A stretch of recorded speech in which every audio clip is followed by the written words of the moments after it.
The wind cut through Sweetwater like a dull blade. Slow, but it got the job done.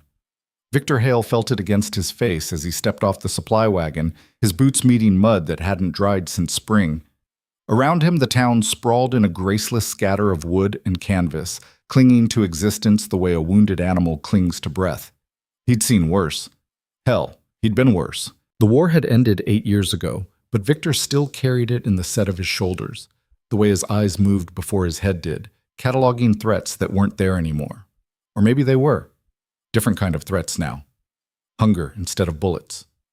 Loneliness instead of orders. He hadn't planned on staying in Sweetwater, hadn't planned much of anything since Appomattox, but his horse had thrown a shoe, and the blacksmith had looked at him with that particular expression, half pity, half calculation, that meant the repair would cost more than it should. "Take you 2 days," the blacksmith had said, wiping his hands on a rag that might have been white once. Maybe 3. So Victor had found himself with time to kill in a town that seemed to be dying just slow enough that nobody had noticed yet. That's when he saw her. Elara Voss stood outside the general store, arms wrapped around a crate too heavy for her frame, her dark hair escaping from pins that had given up hours ago. She wasn't beautiful, not in the way men usually meant it. Her face was too angular, her mouth too wide, her eyes the kind of gray that looked like rain about to fall. But there was something in the way she held herself, something that made Victor stop. Pride, maybe, or stubbornness. Hard to tell the difference. "That's Elara," a voice said beside him. Victor turned to find a man in a dirty suit, the kind that had been expensive once. Town clerk, maybe, or a failed businessman, the type who talked to fill space. "Widow, husband died in the spring. Consumption." Victor said nothing. He'd learned that silence made people nervous enough to keep talking. "She's been trying to keep the store running, but—" The man shrugged. "Town's got opinions about a woman running a business alone. About her in general, if you want the truth." "I don't," Victor said. But the man kept going anyway. Her husband, Marcus, he wasn't from here originally. Brought her out from Ohio, some say. Others say Kansas. Nobody really knows. And she doesn't talk about it. Doesn't talk much at all, actually. Keeps to herself. Makes people uncomfortable. Victor watched Elara struggle with the crate, her jaw set, refusing to ask for help even as her arm shook. Finally, she set it down harder than she probably meant to, and something inside made a cracking sound. Her shoulders dropped for just a moment, barely a second, before she straightened again and lifted the damaged crate anyway. "They're saying she'll have to leave soon," the man continued. "Can't run a store, can't pay her debts, and no family to take her in. It's a shame, really, but that's how it goes." He said it like it was weather. Inevitable. No one's fault. Victor felt something stir in his chest, something he'd thought died years ago. Not quite anger, not quite sympathy. Something in between that didn't have a name. He crossed the street. Elara didn't look up until his shadow fell across the crate. When she did, her eyes went wary immediately. The look of someone who'd learned to expect the worst and was rarely disappointed. "I don't need help," she said. Her voice was lower than he expected, steady. "Didn't ask if you did." She blinked. "Then what do you want?" Good question. Victor wasn't entirely sure himself. He looked at her, really looked, and saw what the town saw. A woman alone, running out of options, too proud to beg and too worn down to fight. But he also saw something else, something that reminded him of himself, someone the world had finished with. "How much you owe?" he asked. Her expression shuddered immediately. "That's not your concern. Store's failing? It's managing." "You're managing," he corrected. "There's a difference." Elara's mouth tightened. "I don't know what you want from me, Mr. Hale. Victor Hale." "Well, Mr. Hale, I appreciate whatever chivalrous impulse brought you over here, but I can handle my own affairs." "I'm sure you can," he paused. "But you're not going to. Handle them, I mean. Not the way things are going." It was cruel saying it straight like that. But Victor had learned that cruelty and honesty often wore the same face, and he was too tired to dress one up as the other. Elara's face went pale, then red. "You don't know anything about me or my situation." "Know enough. Widow, no family, business failing, town's already written you off. That about cover it?" For a moment he thought she might slap him. Her hand actually twitched, but instead she did something worse. She laughed. It was a bitter sound, empty of humor. You certainly don't waste time on pleasantries. War taught me time's too valuable to waste. Something shifted in her expression then. Recognition, maybe. You were a soldier. It wasn't a question. Victor nodded anyway. Which side? Does it matter? Not really. She looked at him differently now, like she was seeing past the surface to something underneath. So what do you want, Mr. Hale? If you've come to deliver bad news, I already know you've wasted both our time. This was the moment. Victor felt it like standing at a crossroads, each direction equally unclear. He could walk away, should walk away. He had his own problems, his own ghosts. Taking on someone else's made no sense, but sense and survival were different things, and survival, he'd learned, sometimes required doing the thing that made no sense at all. I'll marry you, he said. The words hung in the air like smoke. Alara stared at him as if he'd spoken a foreign language. Excuse me? You need money, security, someone to keep the vultures off. I need... He paused. What did he need? A reason to stop moving. You're insane. Probably. You don't even know me. Don't need to. You work hard. You don't give up. That's more than most people can say. Alara shook her head slowly, like she was trying to clear water from her ears. This is absurd. We've been talking for 5 minutes. You can't possibly... I can, Victor interrupted. And I am. Think about it. You get to keep your store, your independence. I get a purpose. We help each other survive. Nothing more complicated than that. Nothing more... She laughed again, that same bitter sound. Marriage is considerably more complicated than that, Mr. Hale. Doesn't have to be. Not for us. He met her eyes steadily. I'm not offering love, Mrs. Voss. I'm offering a partnership, a practical arrangement between two people who've run out of better options. It was the honesty that did it, Victor thought later. If he dressed it up with pretty words or false promises, she would have said no immediately. But the plain truth, brutal as it was, that she recognized. Alara was quiet for a long time. Around them, the town continued its slow collapse, people moving through their routines like actors who'd forgotten they were performing. Finally, she spoke. I have debts, significant ones. I have savings, not much, but enough. The town will talk. They already are. I won't be... She hesitated. I won't be a traditional wife. Didn't ask you to be. She studied his face, searching for something. Deception, maybe. Or hope. Victor offered neither. Why? She asked quietly. Why me? Why this? It was a fair question. Victor thought about lying or deflecting, but in the end he gave her the same truth he'd given himself. Because I'm tired, he said simply. Tired of drifting. Tired of no one needing me for anything. And because when I look at you, I see someone who's still fighting when everyone expects you to quit. That's... He shrugged. That's worth something.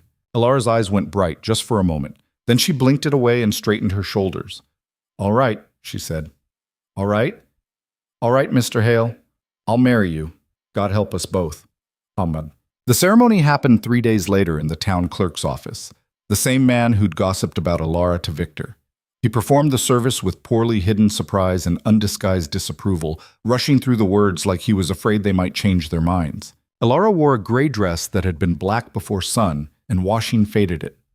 Victor wore the same clothes he'd been wearing when he proposed. Neither of them smiled. When the clerk pronounced them married, they shook hands like business partners closing a deal, because that's what it was. A deal. The town's reaction was predictable. Shock, scandal, speculation. People who'd ignored Alara for months suddenly had plenty to say about her, about him, about the whole unlikely arrangement. Victor ignored them. He'd gotten good at that. They settled Alara's debts with his savings, not enough to clear them completely, but enough to buy time. The store stayed open, barely. And then, because the store had a cramped room in the back that smelled like dry goods and desperation, they started looking for land. I know a place, Alara said one evening, bent over a rough map spread across the counter. About 15 miles north. Marcus looked at it before he got sick. It's rough land, hard land, but it's available. Why didn't he take it? She didn't look up from the map. He said it would kill him. And he was right. Finally, she met Victor's eyes. The land didn't kill him. The consumption did. But he was right that it would have broken him. It's unforgiving country, Mr. Hale. Nothing comes easy there. Nothing comes easy anywhere, Victor said. Might as well own the land that fights us. The corner of Alara's mouth twitched. Not quite a smile, but close. Then I suppose we should go look at it. They rode out the next morning on borrowed horses, following a trail that disappeared and reappeared like a half-remembered dream. The land when they found it was everything Alara had promised, and worse. Rocky soil, sparse trees, a creek that looked like it might vanish in summer. The kind of place settlers passed through on their way to somewhere better. But there was something about it, something stubborn. It refused to be beautiful, refused to be welcoming, but it didn't apologize for that. It simply existed. Take it or leave it. Victor looked at Alara. She was scanning the horizon with an expression he was beginning to recognize. Calculation mixed with determination, already figuring out how to make something impossible work. Well? He asked. It's terrible, she said. I know. We'll probably fail. Probably. She turned to him then, and for the first time since they'd met, he saw something like hope in her eyes. Cautious hope. The kind that had been disappointed before, but hadn't quite learned to quit. Let's do it, she said. They filed the claim the following week. The land cost almost nothing because nobody else wanted it. Victor used the last of his money to buy lumber, tools, seeds, basic supplies. Alara sold what she could from the store. Not much, but every coin helped. The day they left Sweetwater, no one came to see them off. No well wishes, no goodbyes. Just silence and watching eyes. Alara sat beside Victor on the wagon seat, her few possessions packed in the bed behind them. She didn't look back at the town. Neither did he. Do you think we're making a mistake? She asked as the trail opened up before them. Victor considered the question seriously. Yes, he said finally. But you're going anyway. I am. Alara nodded slowly. Good. So am I. The land welcomed them with a storm. They'd barely started setting up camp, not even a proper shelter yet, just canvas strung between trees, when the sky opened up. Rain came down in sheets, turning the ground to soup and their supplies to a soggy mess. Thunder rolled across the valley like artillery fire, making the horses scream. Victor worked through it, his old cavalry training taking over. Secure the animals first, then the supplies, then themselves. Alara worked beside him without being asked, her dress plastered to her frame, her hair hanging in wet ropes, but her jaw set and her hands steady. They didn't speak, couldn't, over the storm, but they moved together with surprising coordination, Victor holding canvas while Alara tied it down, Alara steadying posts while Victor drove them into the mud. By the time the worst passed, they were both soaked through and shaking. The canvas had held, barely. Most of their supplies were protected. The horses had calmed. Victor looked at Alara, she looked back, and then, inexplicably, she started laughing. Not bitter laughter this time, not empty. Real laughter, the kind that came from somewhere deep and wouldn't be stopped. What? Victor asked, confused. Victor. This? She managed, gesturing at the chaos around them. This is our honeymoon, Mr. Hale, our first day as landowners, and we're standing in the mud in the middle of a storm on the worst piece of property in Montana. When she put it like that, Victor felt his own mouth twitch. Could be worse. How? He thought about it. Could be snowing. That set her off again, and this time Victor found himself almost smiling too. Not quite, but almost. They slept that night huddled on opposite sides of their makeshift shelter, wrapped in damp blankets, listening to water drip through gaps in the canvas. Not touching, not speaking, but aware of each other in a way they hadn't been before. Partners, Victor thought as sleep finally took him. They were partners now, for better or worse. Mostly worse, probably, but they'd face it together. The weeks that followed established a rhythm neither of them had planned, but both understood. Wake before dawn. Work until exhaustion. Sleep hard and dreamless. Repeat. Victor built while Alara cleared. He had experience with construction from the war, field hospitals, fortifications, rough shelters thrown up in hostile territory.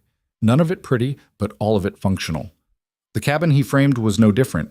Squared logs, mud chinking, a roof that would probably leak but wouldn't collapse. Alara attacked the land with methodical fury. She pulled rocks, dug trenches for drainage, cleared brush. Her hands blistered, bled, calloused. She never complained, never slowed. They spoke only when necessary. Pass the hammer. Hold this steady. Watch your step. Conversations reduced to their essential elements, stripped of everything unnecessary. At night, they sat by the fire, if they had energy for a fire, and ate whatever they'd managed to prepare, usually beans, sometimes salt pork. Once, memorably, a rabbit Victor had snared that Ilara had turned into something almost edible. "Where'd you learn to cook?" Victor asked that night, surprised by flavor where he'd expected only sustenance. "My mother," Ilara said. Then after a pause, "Before she died." "How old were you?" 12. She didn't elaborate. Victor didn't push.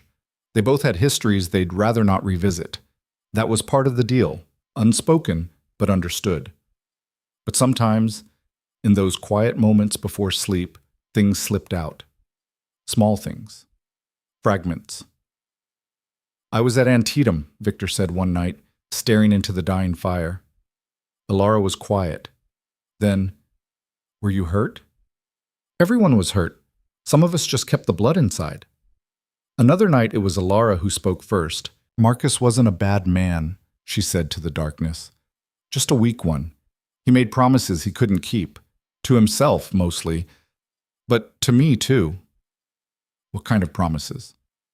"The kind men make when they want you to believe in them. That things would be better. That he'd be better. That Ohio was the problem and Montana was the answer." She exhaled slowly. Montana wasn't the answer. It was just a different question. Victor understood that. He'd spent years thinking geography could cure what was wrong inside him. But wherever he went, there he was. "I won't make promises I can't keep," he said finally. "I know." There was something like gratitude in her voice. "That's why I said yes." The cabin took shape slowly. Walls rose. A roof went on. A door that almost fit its frame. Windows with oiled paper instead of glass. A stone fireplace that smoked at first, but improved after Victor rebuilt the flue. It wasn't much, but it was theirs. The day they moved their few possessions inside, Ilara stood in the center of the single room and turned slowly, taking it in. The rough floor, the unfinished walls, the ceiling low enough that Victor had to duck in places. "It's not what you imagined," Victor said. "Not a question." "No," Ilara agreed. "It's better." He frowned. "How?" "Because it's real, Mr. Hale. Because we built it with our own hands from nothing." She met his eyes. "Because no one gave it to us or took it away. It's ours. That matters." It did matter. Victor felt it too, something primal and fierce. Ownership not just of land or lumber, but of their own lives, their own choices, for better or worse. Autumn came early and fast. The nights turned cold. The days shortened. They worked harder, faster, racing against winter they both knew would be brutal. Ilara started a garden, late for planting, but she did it anyway. "Might get something," she said, scattering seeds into earth that looked skeptical. "Might not, but we won't know unless we try." Victor expanded the corral, built a rough shelter for the horses and the milk cow they'd traded for, chopped wood until his shoulders burned and his hands cramped. They'd need 3 times this much to make it through winter, but it was a start. They fell into their separate spaces naturally. Victor took the north side of the cabin for sleeping. Ilara took the south. A curtain divided them, privacy maintained even in the close quarters. They'd made no agreement about this, hadn't discussed it, didn't need to. Both understood what the arrangement was and wasn't. But understanding didn't always make it easy. One night, Victor woke to sound, quiet, muffled, but unmistakable. Crying. He lay still, debating. Privacy was important. They'd both agreed on that. But partnership meant something too. Meant not pretending everything was fine when it clearly wasn't. Finally, he spoke. "Ilara?" The crying stopped immediately. Silence. "I'm all right," she said, voice carefully controlled. "Didn't ask if you were all right. Asked if you needed anything." More silence, then, "No, thank you, just tired. It's nothing. It wasn't nothing. Victor knew that. But he also knew that sometimes people needed their pain to be private, needed to break down without witnesses. All right, he said, but if that changes, I'm right here. I know. Her voice was softer now. That helps more than you'd think. The moment passed. They didn't speak of it again, but something had shifted, imperceptibly, irreversibly. They were still partners, still practical, still careful. But they were also becoming something else, something neither had planned for, but both were starting to recognize. They were becoming necessary to each other. Winter's first real warning came in October, a storm that dropped 6 inches of snow overnight and temperatures that made the cabin's gaps suddenly feel like fatal flaws. They spent 3 days trapped inside, working by firelight to chink every crack, seal every seam. The work was tedious, and their space was too small for 2 people trying to maintain careful distance. This would go faster if you just let me help with that section, Alara said, watching Victor struggle with a high corner. I've got it. You clearly don't. You're too tall, the angle's wrong. Just let me… I said I've got it. His tone was sharper than intended. Alara stepped back, her expression closing. Fine. They worked in tense silence after that, the only sound the scrape of tools and pop of the fire. Victor immediately regretted snapping, but pride kept him from apologizing. Stupid pride. Useless pride. But there it was. Finally, Alara spoke again. Why do you do that? Do what? Push away help, as if needing it makes you weak. Victor's hand stilled. It was a more direct question than she usually asked. More personal. Force of habit, he said finally. From the war? From before. The war just reinforced it. Well, it's inefficient, Alara said bluntly. And we can't afford inefficiency, not out here, not with winter coming. She was right. Victor knew she was right. But knowing and accepting were different things. I'm not good at… He struggled for words. Relying on people. They leave. Or die. Or disappoint. Easier to just handle things yourself. Easier, Alara agreed, but not better, and not possible. Not anymore. She crossed to where he stood and held out her hand for the chinking tool. Victor hesitated, then handed it over. Alara climbed onto the chair he'd been using, still not tall enough, so Victor steadied it while she worked. See? She said, reaching the corner easily. Partnership, that's what we agreed to. Thought we agreed to a practical arrangement. Same thing. She finished the section and climbed down, handing him back the tool. Practical means using all available resources, including each other, including trust. Trust. Victor turned the word over in his mind like a foreign coin. And if that trust gets broken, Alara met his eyes steadily, then we deal with it, together. That's what partners do. It sounded simple when she said it. Maybe it was simple. Maybe Victor was the one making it complicated. All right, he said quietly. All right? You're right. About the partnership, about trust. I'll try to be better about it. Something like surprise crossed Alara's face, followed by something warmer. Well, that's progress, I suppose. The rest of the work went faster with both of them collaborating instead of competing. By evening, the cabin was sealed tight as they could manage. The fire burned warmer without drafts stealing the heat. They ate their simple dinner in comfortable quiet. Thank you, Victor said as they settled for the night. For what? For calling me out, for being honest, for… He paused. For not giving up on this. On me. Alara was quiet for a long moment. I don't give up easily, Mr. Hale. You should know that by now. Victor, he said. What? You can call me Victor. We're married, partners. Seems silly to keep it so formal. He couldn't see her face in the darkness, but he heard the smile in her voice. All right then. Victor, and you should call me Alara. I know your name. You do, but you've never used it. She was right again. He'd been keeping distance through formality without even realizing it. Good night, Alara, he said. Good night, Victor. It was a small thing, just names, but it felt significant somehow, like they'd crossed some invisible line they couldn't uncross. Not that Victor wanted to uncross it. The realization hit him as he drifted toward sleep. He was starting to care. About her, about this, about something other than mere survival. It should have terrified him, should have sent him running. But instead, it felt like relief. Like maybe, finally, he'd found a place worth staying. November arrived with teeth. The first serious snow came on a Tuesday, not that days meant much anymore. Time had lost its shape out here, measured instead by tasks completed and light remaining.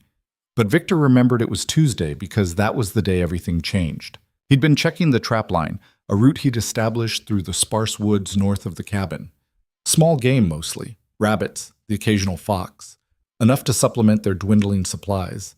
The snow had started as flurries, harmless enough, but by the time he turned back it was coming down thick and mean. He was maybe a mile from the cabin when he heard it, a sound that didn't belong. Not wind, not animals, something else. Victor stopped, his hand automatically going to the rifle slung across his back. Old instincts rising. He waited, listening. There it was again. Faint, but distinct. Crying. A child crying. Every practical bone in Victor's body told him to keep walking. Winter was here. They had barely enough for two people, let alone whatever trouble came attached to that sound. But his feet had already changed direction, following the noise to its source. He found them huddled against a fallen log, half buried in snow that was accumulating fast. 2 children, a girl maybe 8 or 9, and a boy who couldn't have been more than 5. They were pressed together for warmth, their clothes inadequate for the weather, their faces red with cold and tears. The girl saw him first. Her eyes went wide with fear, and she pulled her brother closer. "Don't," she said, her voice shaking. "Please don't hurt us." Victor felt something crack in his chest. He lowered the rifle slowly, holding up his free hand. "Not going to hurt you," he said, keeping his voice level. "But you two are going to freeze if you stay out here. Where are your parents?" The girl's face crumpled. "Dead. Both dead. The fever took Mama last week and Papa 2 days ago. We tried to make it to town, but we got lost, and then the snow came and—" She was talking faster now, words tumbling over each other, shock and cold and fear all mixing together. The boy just stared at Victor with huge dark eyes, not saying anything. Victor did the math quickly. The nearest settlement was 15 miles south. These kids had maybe wandered 5 miles in the wrong direction. In this weather, they wouldn't last another hour. "What are your names?" he asked. "Sarah," the girl managed. "And this is Thomas. He doesn't talk much, not since Mama died." "All right, Sarah, I'm Victor. I live close by with my wife. We're going to get you warm and fed. Can you walk?" Sarah nodded, but when she tried to stand, her legs buckled. Too cold, too exhausted. Thomas didn't even try. Victor made a decision that would complicate everything. He slung his rifle back across his shoulder, then scooped up Thomas with one arm. The boy was light, too light. Victor could feel his ribs through the thin jacket. "Sarah, hold on to my coat," he said. "Don't let go, understand? The snow's getting worse and I need to know you're there." She grabbed onto his coat with both hands and they started the journey back. It should have been 20 minutes. It took closer to an hour, fighting through snow that was now coming sideways, visibility down to almost nothing. Victor navigated by instinct and memory, praying he was heading the right direction. When the cabin finally emerged from the white, he nearly wept with relief. Alara must have heard them coming because the door opened before Victor could knock. Her eyes went from him to the children and back again, questions forming and dissolving unspoken. "Inside," she said simply, holding the door wide. Victor carried Thomas straight to the fireplace while Sarah stumbled after them. Alara was already moving, grabbing blankets, stoking the fire higher, putting a pot of water on to heat. "Strip off their wet clothes," she said, her voice calm and efficient. No panic, no hesitation. "Hypothermia first, questions later." They worked together with the same coordination they'd developed building the cabin. Victor peeled off the children's soaked clothing while Alara wrapped them in dry blankets. Thomas didn't resist, didn't react much at all. Sarah tried to help, but her hands were shaking too badly. "It's all right," Alara said softly, wrapping Sarah in a quilt. "You're safe now. Just let us help." Once the children were bundled and positioned close to the fire, Alara made them drink warm water. Not hot, she explained quietly to Victor, that could shock their systems, just warm enough to start bringing their core temperature up. Only then did she look at Victor with a question in her eyes. They stepped to the far corner of the cabin, speaking in low voices while the children huddled by the fire. Found them in the woods, Victor said. Parents both dead. Fever. They were trying to reach town but got lost. Alara glanced at the children, then back at Victor. We have to take them back to Sweetwater. Someone there can... Can what? Victor interrupted. Take them in? You know how that town operates. They'll end up in some workhouse or split up and sent to whoever needs cheap labor, if anyone takes them at all. We can't keep them, Victor. We barely have enough for ourselves. I know. Winter's just starting. We don't know if we'll even make it through, let alone with 2 extra mouths to feed. I know that too. Alara's expression was torn, practical sense warring with something softer. Then what are you suggesting? Victor didn't have a good answer. Every logical argument said to take the children to town at first light. Let someone else deal with it. They'd done their part by saving them from freezing, but logic had never been his strong suit. I'm suggesting we think about it, he said finally. Let them warm up, get some food in them. Tomorrow we can decide. It was a delay tactic and they both knew it, but Alara nodded. Tomorrow, she agreed. But Victor, we need to be realistic. This isn't sustainable. I know. He kept saying that, kept knowing it. But knowing and accepting were still 2 different things. They fed the children weak broth. Anything heavier might make them sick after days of hunger. Sarah ate carefully, her manners still present despite everything. Thomas just stared into his bowl until Sarah coaxed him to drink. Thank you, Sarah said when she finished, her voice small but steady. We didn't think anyone would find us. You're lucky Victor was checking his trap line, Alara said, sitting beside them. Another hour and... She didn't finish, didn't need to. Sarah looked at Victor with something like awe. You saved us. Victor shifted uncomfortably. Just happened to be there. No, Sarah insisted. You saved us. You didn't have to. You could have walked away. Could have. Should have. Probably. But here they were. That night they gave the children the south side of the cabin, Alara's side. She moved her bedroll to the north corner, creating a careful distance between herself and Victor that somehow felt more intimate than when they'd been separated by the curtain. The children fell asleep almost immediately, exhausted. Victor and Alara sat by the fire, not speaking, both thinking about the impossible situation they'd found themselves in. Tell me about the war, Alara said suddenly. Victor looked at her, surprised. Why? Because I want to understand how you make decisions, how you function when everything's impossible.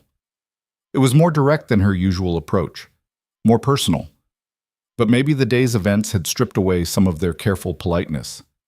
The war was different, Victor said. I had orders, structure, someone telling me what to do. And when you didn't? He was quiet for a long moment. I tried to do what seemed right. Didn't always work out. Sometimes what seemed right got people killed. But you kept trying. What else could I do? Alara nodded slowly, like he'd confirmed something she'd suspected. You're going to want to keep them. The children. It wasn't a question. Victor didn't pretend otherwise. Yes. Even though it's impractical, even though it puts all of us at risk. Yes. Why? Victor stared into the fire, watching flames consume wood, transforming it into heat and light and ash. Because they need someone. Because I know what it's like to be alone. Because, he paused, because maybe this is what we're supposed to do.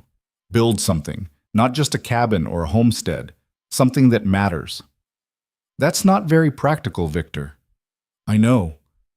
Alara was silent for so long Victor thought she might have fallen asleep. Then she spoke, her voice soft but firm. If we do this, and I mean if, we do it properly. We file for guardianship. We make it legal. We don't just take in strays and hope for the best. Victor felt hope flare in his chest, cautious and fragile. You're saying yes? I'm saying I'll think about it, really think about it, and tomorrow we'll discuss it like adults and make a decision together. She looked at him, firelight catching in her gray eyes. That's what partners do, right? Right. They sat in silence after that, watching the fire burn down, listening to the children's soft breathing, feeling the weight of the decision ahead. Victor thought about the war again, about all the times he'd had to choose between bad options and worse ones, about how the hardest part was never the choosing, It was living with the choice afterward, but he'd survived those choices. Maybe he could survive this one too. Maybe they both could. Morning brought clarity and complications in equal measure. The children woke slowly, disoriented, then remembered where they were. Sarah's face cycled through relief and grief so quickly it was painful to watch. Thomas just burrowed deeper into his blanket. Elara made breakfast, cornmeal mush with a precious spoonful of honey. Not much, but hot and filling. Sarah ate mechanically. Thomas needed coaxing from his sister before he'd take even a few bites. After the meal, Elara sent the children to tend the fire while she and Victor stepped outside. The snow had stopped, leaving everything covered in white that looked peaceful until you remembered it was also deadly. "We need to talk," Elara said. They walked a short distance from the cabin, their breath forming clouds in the cold air. "I barely slept," she continued. "Kept running numbers in my head. We have enough food for maybe 3 months if we're careful. For 2 people. Add 2 children and we're looking at 6 weeks. Maybe less. We can hunt more. Trap more. In winter? Victor, be realistic." "I am being realistic. I'm also being honest. I can't take them back to that town. I won't." Alara's jaw tightened. "This isn't just about what you will or won't do. This affects both of us. All of us." "I know that. Do you? Because right now you're making decisions based on feelings, not facts. And you're making them based only on facts. Sometimes feelings matter too." It was as close to an argument as they'd come since marrying. They stood facing each other in the snow, both stubborn, both right in their own way. Finally, Elara exhaled hard. "If we do this, we do it smart. We take inventory today. Figure out exactly what we have and how far it'll stretch. We increase the trap lines. I'll see what I can forage even in winter. There are roots, bark, things people forget about. And we file papers as soon as the weather permits. Make it legal." Victor felt that cautious hope again. "So we're keeping them? We're trying to keep them. There's the difference. If it becomes clear we can't sustain 4 people, we make hard choices. Agreed?" It wasn't the wholehearted yes he'd wanted, but it was honest, and it was more than he'd expected. "Agreed," he said. They told the children after returning inside. Sarah's face transformed, hope and disbelief and desperate gratitude all at once. Thomas didn't show much reaction, but his small hand found Sarah's and held tight. "You mean it?" Sarah asked, her voice breaking. "You'll let us stay?" "We'll try," Elara said carefully. "But you need to understand, this won't be easy. We have very little. We'll all have to work hard, and there are no guarantees." "I can work," Sarah said quickly. "I'm strong. I can help with everything. And Thomas, he's quiet, but he's good. He won't be trouble." "Nobody said anything about trouble," Victor said. "But Alara's right. It'll be hard. Harder than anything you've known. Harder than watching your parents die?" Sarah asked, then immediately looked stricken. "I'm sorry. I shouldn't have—" "It's all right," Elara said softly, kneeling to be eye level with the girl. "You're right. You've already survived hard things, harder than most people ever face. So yes, you're probably strong enough for this, but we all have to be honest with each other about what we have and what we need. Can you do that?" Sarah nodded seriously. "I can. We can. Right, Thomas?" The boy nodded, still silent, but his eyes had lost some of their shell-shocked emptiness. The inventory Elara conducted that afternoon was sobering. They had flour, cornmeal, dried beans, salt pork, coffee, and very little else. At current consumption, maybe 2 months. With strict rationing and luck, 3. Not enough. Not nearly enough. Victor spent the rest of the day expanding his trap lines while Elara organized the cabin for 4 people instead of 2. Sarah helped without being asked, intuiting what needed doing before Elara could request it. Thomas sat by the fire, watching everything with those 2 old eyes. That evening, Victor came back with 2 rabbits. Better than nothing, but not the haul they needed. "It'll get harder," he said, skinning them outside. "Animals hole up in winter, go dormant. We might go days between catches." "Then we hunt bigger," Elara said. "Bigger means deer, maybe elk if we're lucky." "Can you track them?" Victor considered. "In snow, yes, but it's dangerous. And even if I get one, we'd need to preserve the meat. We don't have enough salt." "Then we find another way. Smoking, drying, there are methods. She said it with such certainty, like she could will solutions into existence through pure determination. Victor found himself believing her. Over the next weeks, they fell into a new rhythm, harder than before, but sustainable. Barely. Victor hunted and trapped with increased urgency. Some days he came back with game. Some days he came back empty-handed and exhausted. Alara stretched everything, watered down soup, rationed bread, made meals from scraps that shouldn't have been meals at all. Sarah proved invaluable. She could cook, clean, mend, and seemed to anticipate needs before they arose. More than that, she understood hardship in a way that made her resilient instead of broken. Thomas remained mostly silent, but he wasn't entirely mute. He spoke occasionally to Sarah in whispers. Once, Victor caught him whispering to the horses, small signs of healing, fragile but real. December brought the kind of cold that felt personal, vindictive, the kind that found every gap in the walls, every thin spot in their clothing, every moment of weakness. They burned through firewood faster than Victor could replenish it. He spent entire days chopping, hauling, stacking. His hands cracked and bled. His shoulders ached constantly. But stopping meant freezing, so he didn't stop. Alara developed a cough that worried Victor more than he wanted to admit. She dismissed it as nothing, worked through it. But he heard her at night, trying to muffle the sound so the children wouldn't worry. "You need to rest," he said one morning, after a particularly bad spell. "I'll rest when we're not in survival mode," she replied, then immediately coughed again, hard enough to make her wince. "Alara, I'm fine, Victor. We have more important things to worry about." She wasn't fine, but she also wasn't wrong about priorities. The food situation was getting desperate. They were down to one meal a day, supplemented by whatever Victor could hunt or Alara could forage. Sarah never complained, just ate less so Thomas could have more. Victor saw her doing it and started doing the same. Then Alara joined in. They were all trying to sacrifice for each other, which meant everyone was slowly starving. Something had to give. Victor made a decision without consulting Alara, the first time since they'd agreed to partnership. He took his rifle and enough supplies for 3 days, and he went hunting for real game. He left before dawn, kissing Alara's forehead while she slept. An intimacy so unexpected it surprised him even as he did it. She stirred but didn't wake. The hunting was brutal. Temperatures well below freezing, snow to his knees in places, and deer were scarce, driven to lower elevations or already hunted by others desperate enough to brave the weather. Victor tracked for a day and a half before finding fresh sign. Then another half day following it, moving carefully, quietly, every skill from the war applied to this new campaign. He found the deer in a small clearing, a young buck pawing through snow for dead grass. Not ideal, older animals had more meat, but Victor wasn't in a position to be choosy. The shot had to be perfect. He had 1 cartridge left. Miss, and he'd wasted 3 days and the last of their ammunition. Victor steadied his breathing, sighted carefully, and squeezed the trigger. The buck dropped. Clean kill. Thank whatever powers governed luck and marksmanship. Getting it back to the cabin was another problem. The deer probably weighed close to 150 pounds. Victor field-dressed it, removing organs to lighten the load, but it was still too heavy to carry far.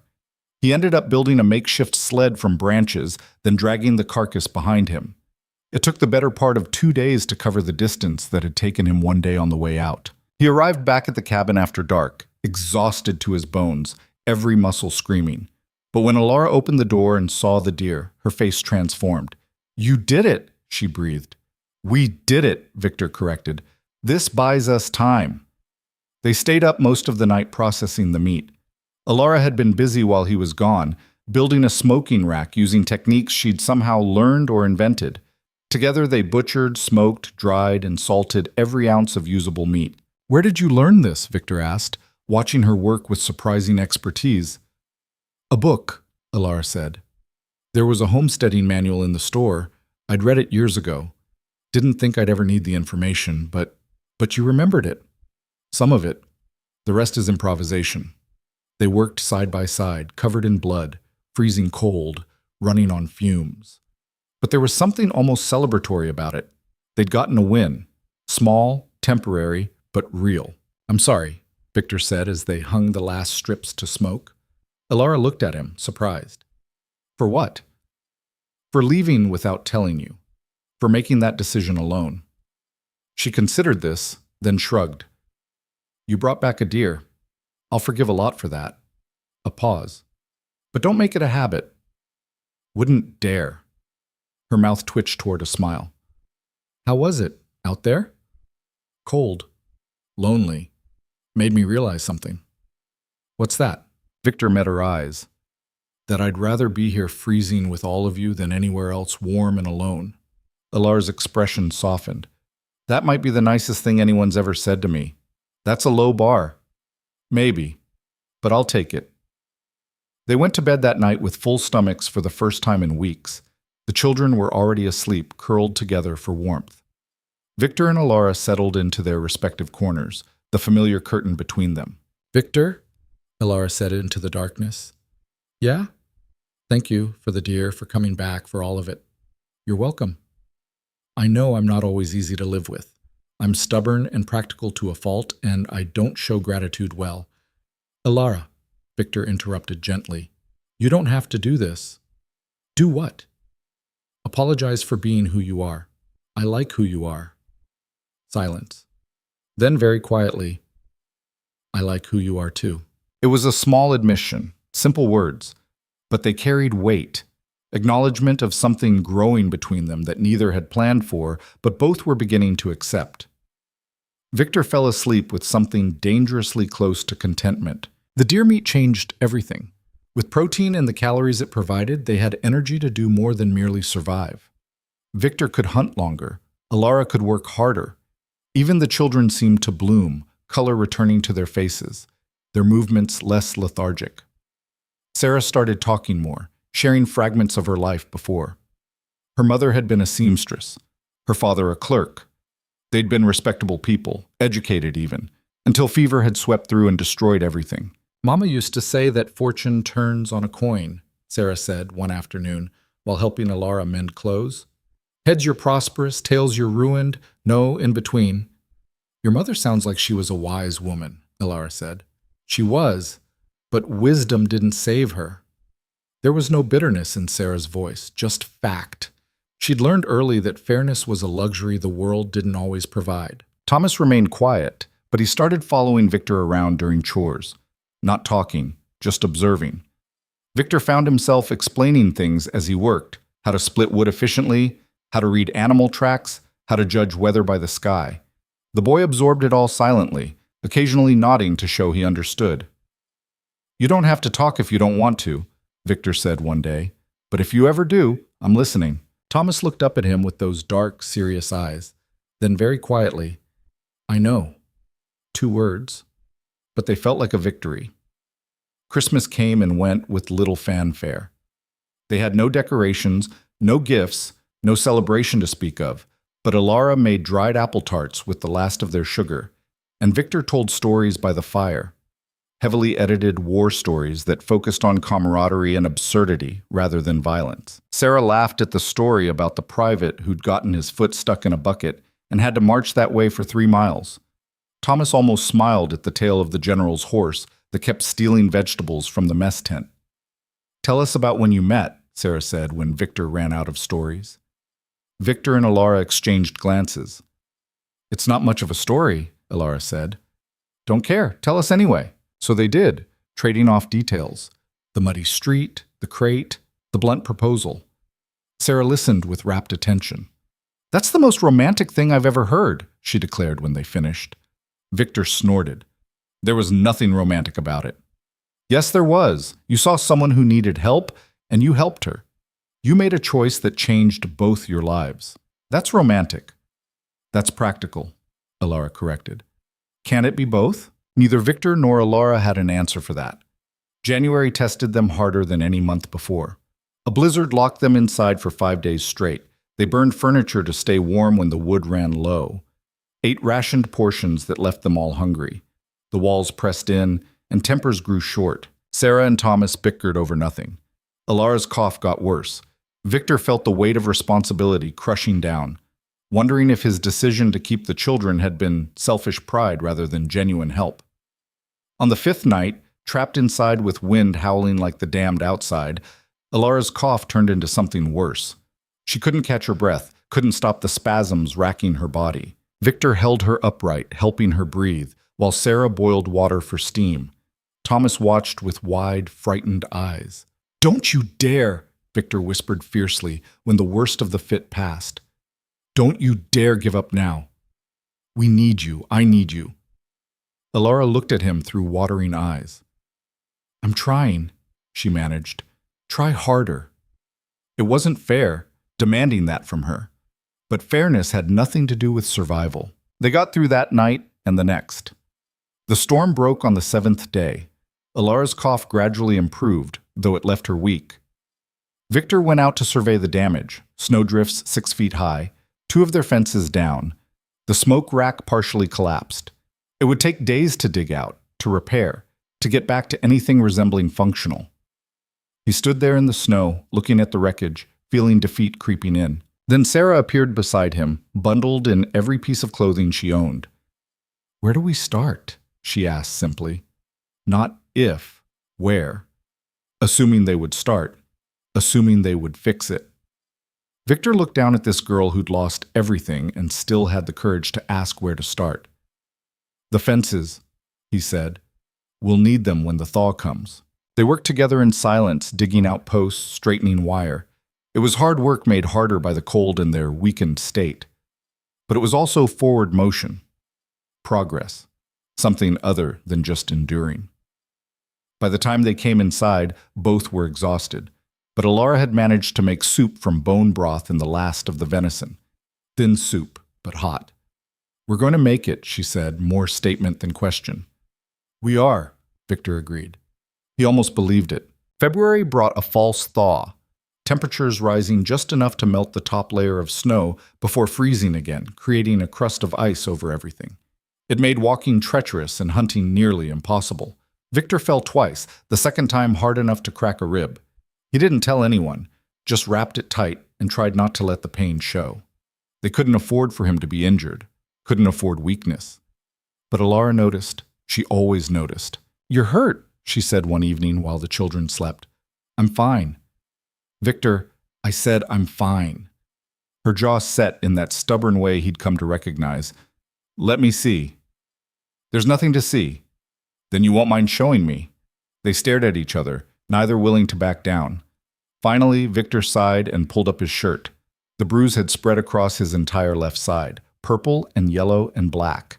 Alara's expression went from concerned to furious. "This happened 2 days ago," she said flatly. "And you said nothing." What was there to say? "It doesn't change anything. I still have to hunt, still have to work." "You could have made it worse, could have punctured a lung, could have—" "But I didn't."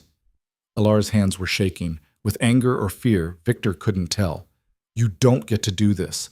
You don't get to sacrifice yourself and call it strength." "I was trying to protect us? You were trying to protect us." Her voice rose. "How does hiding an injury protect us? If something happens to you, if you collapse out there or can't work, what then? We all suffer. Your pain becomes our crisis." She was right. Victor knew she was right, but admitting it felt like admitting weakness. "I'm not used to—" He struggled for words. "To mattering. To people depending on me. I don't know how to do this." Alara's expression softened slightly. "Then learn. That's what I'm doing. We're both learning. But you can't learn if you're too proud to admit when you need help." "I need help," Victor said quietly. "What?" "I need help. With the rib. With everything. I can't do this alone." It cost him something to say it, but the relief on Alara's face made it worth the cost. She wrapped his ribs properly, her hands gentle but efficient. "You rest tomorrow. I'll check the traps." "Alara, don't argue. You've been carrying us. Let us carry you for a day." So he did. It went against every instinct, but he stayed in the cabin while Alara checked the trap line. Sarah took over his other chores. Even Thomas helped, feeding the animals with his sister's guidance. Victor felt useless, but he also felt cared for in a way he hadn't experienced since before the war. Maybe before that even. When Alara returned with 2 rabbits and a string of frost in her hair, she looked triumphant. "See? We survived a day without you. Barely, but we managed." Victor couldn't help smiling. Barely is still managing. Exactly. March arrived with uncertainty, warm days followed by freezing nights, sun that promised spring but didn't deliver. The land seemed undecided whether to wake up or stay dormant. Their supplies were critically low again. The deer meat was gone. They were back to one meal a day, sometimes less. But there was a difference now, a resilience born from having survived the worst of winter. "We're going to make it," Sarah said with utter conviction one morning. "How do you know?" Thomas asked, a full sentence, the most he'd said in weeks. Sarah grinned at her brother. "Because we're still here. Because we keep trying. That's all you can do. Keep trying until you succeed, or you can't try anymore. And we can still try." Simple wisdom from a child who'd learned it too young, but wisdom nonetheless. Victor caught Alara's eye across the cabin. Something passed between them. Recognition, perhaps. Or gratitude. They'd taken in two children against all logic, and somehow, impossibly, it was working. Not smoothly, not easily, but working. That night, after the children were asleep, Victor and Alara sat by the dying fire. They'd stopped maintaining the curtain between their sleeping areas weeks ago. It seemed pointless when they were all huddled together for warmth anyway. "I've been thinking," Alara said quietly. "About?" "About us. About this." She gestured vaguely at the cabin, the children, everything. "When we started this, it was just survival, a practical arrangement." "It was. But it's not anymore, is it?" Victor was quiet for a long moment. "No, it's not." "When did it change?" "I don't know. Gradually, then all at once." He looked at her in the firelight. "Does it matter?" "Maybe. Maybe not. I just wanted to acknowledge it, that this has become something more than we planned." "Something better?" Alara smiled, a real smile, warm and genuine. "Yes, something better.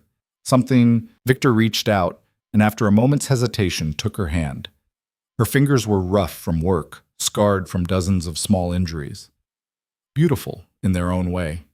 "When spring comes," he said, "we'll expand, plant more, build onto the cabin, make this place sustainable." "That's ambitious." "You said we should be ambitious, that we were building something that mattered." "I did say that." "Were you right?" Alara squeezed his hand. "Yes, I think I was."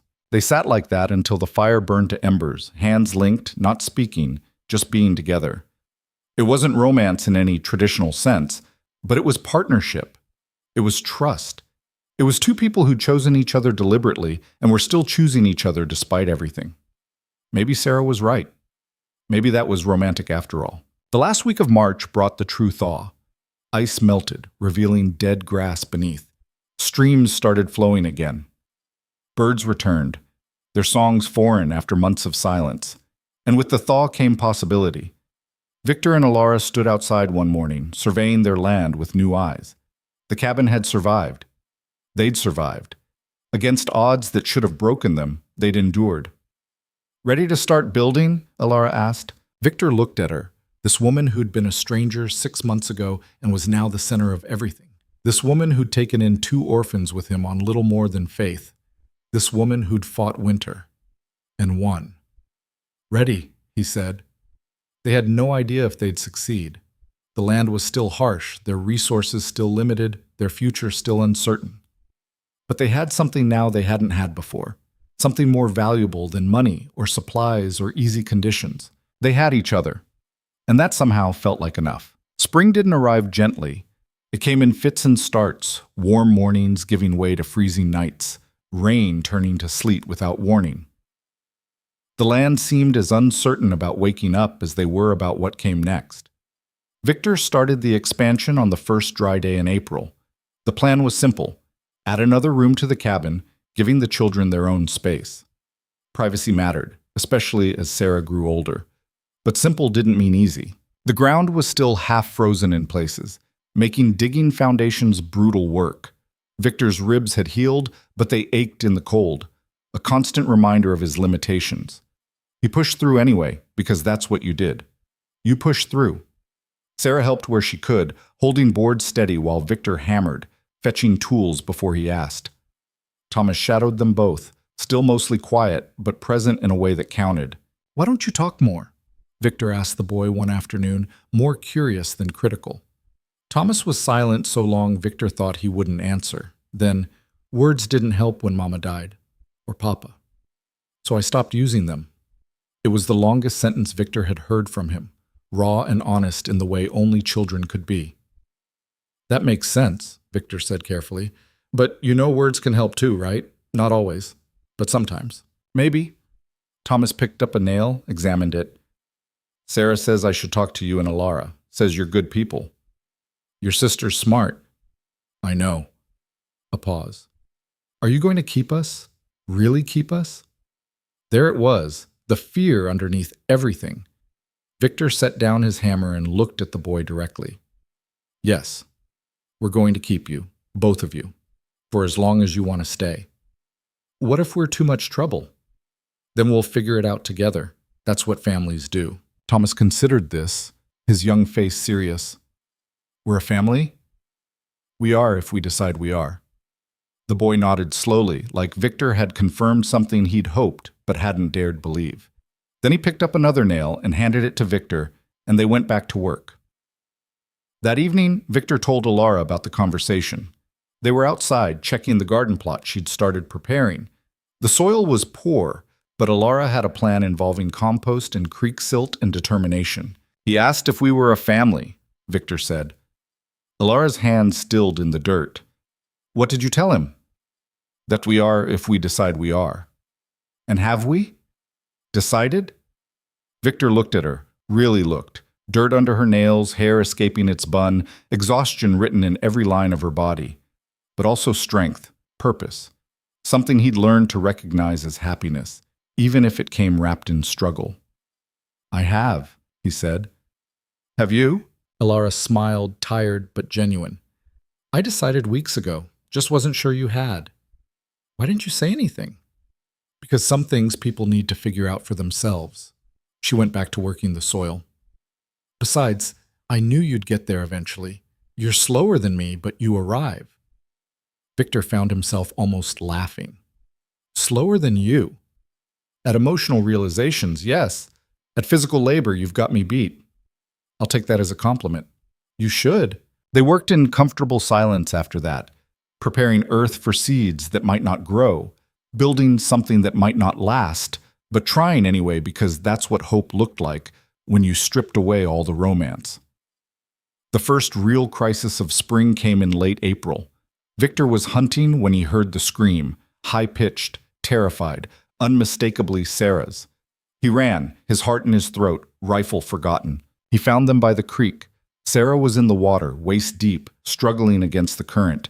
Thomas was on the bank, sobbing, and Alara was already moving toward the girl, her face set in grim determination. What happened? Victor shouted. She was trying to fill the water bucket, Thomas managed between sobs. The bank gave way. She fell in. The creek was running high with snowmelt, fast and cold enough to kill. Sarah was a strong girl, but strength only bought time against water like this. Alara had already waded in up to her knees when Victor grabbed her arm. I'll go, he said. You can't swim. Neither can you. Well enough. There wasn't time to argue. Alara pulled free and pushed deeper into the current. Victor watched helplessly as the water reached her waist, then her chest. She grabbed for Sarah, but the current pulled them both under. Victor didn't think. He just moved, plunging into water so cold it felt like knives. The current took him immediately, spinning him, dragging him downstream. His boots filled with water, his coat became an anchor, but he kicked toward where he'd seen them go under. His hand found fabrics. He grabbed, pulled, broke the surface, gasping. Alara had Sarah, but she was struggling too, being pulled away from shore. The branch! Thomas was screaming, pointing at a fallen tree that stretched partway across the creek. Victor fought the current, one arm around Alara, using his legs to angle them toward the branch. His lungs burned.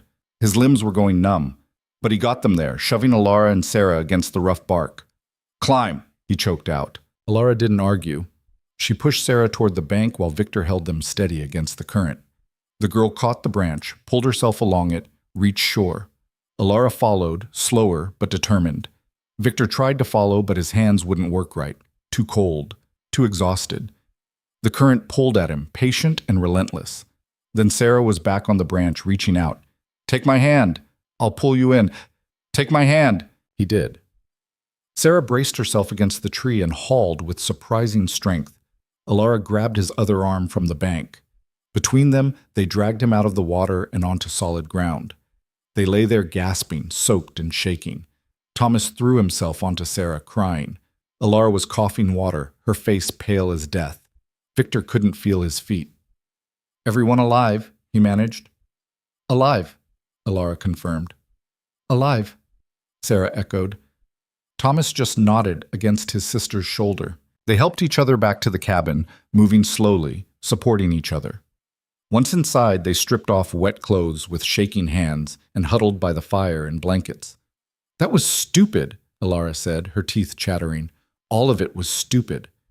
"The bank just gave way," Sarah said miserably. "I wasn't being careless, I swear." "I know. I'm not blaming you." Alara pulled the girl close.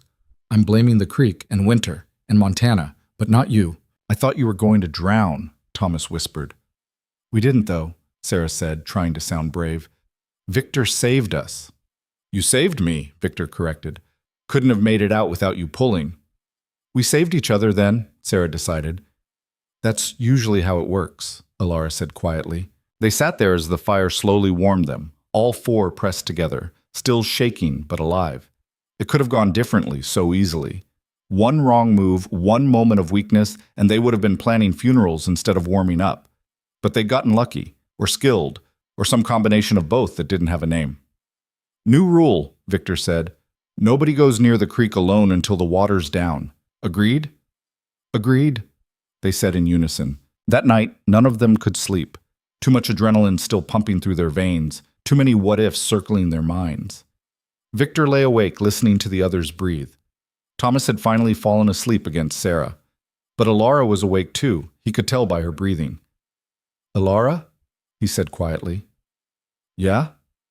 You scared me today." "You scared me too. I couldn't lose you, any of you, but especially you." There was a long silence. Then, "Victor, are we still pretending this is just a practical arrangement?" "Are you?"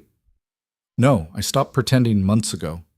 Victor felt something shift in his chest, something that had been tightly controlled, carefully managed, suddenly breaking free. "Me too," he admitted. "So what is this? What are we?" "I don't know, but it's more than I expected. More than I deserve." "Don't say that." "It's true, though. I'm a broke ex-soldier with nothing to offer except hard work and broken ribs that won't heal right. Victor, and you're brilliant and strong and somehow keeping all of us alive through sheer determination and stubbornness. Victor, stop." He stopped.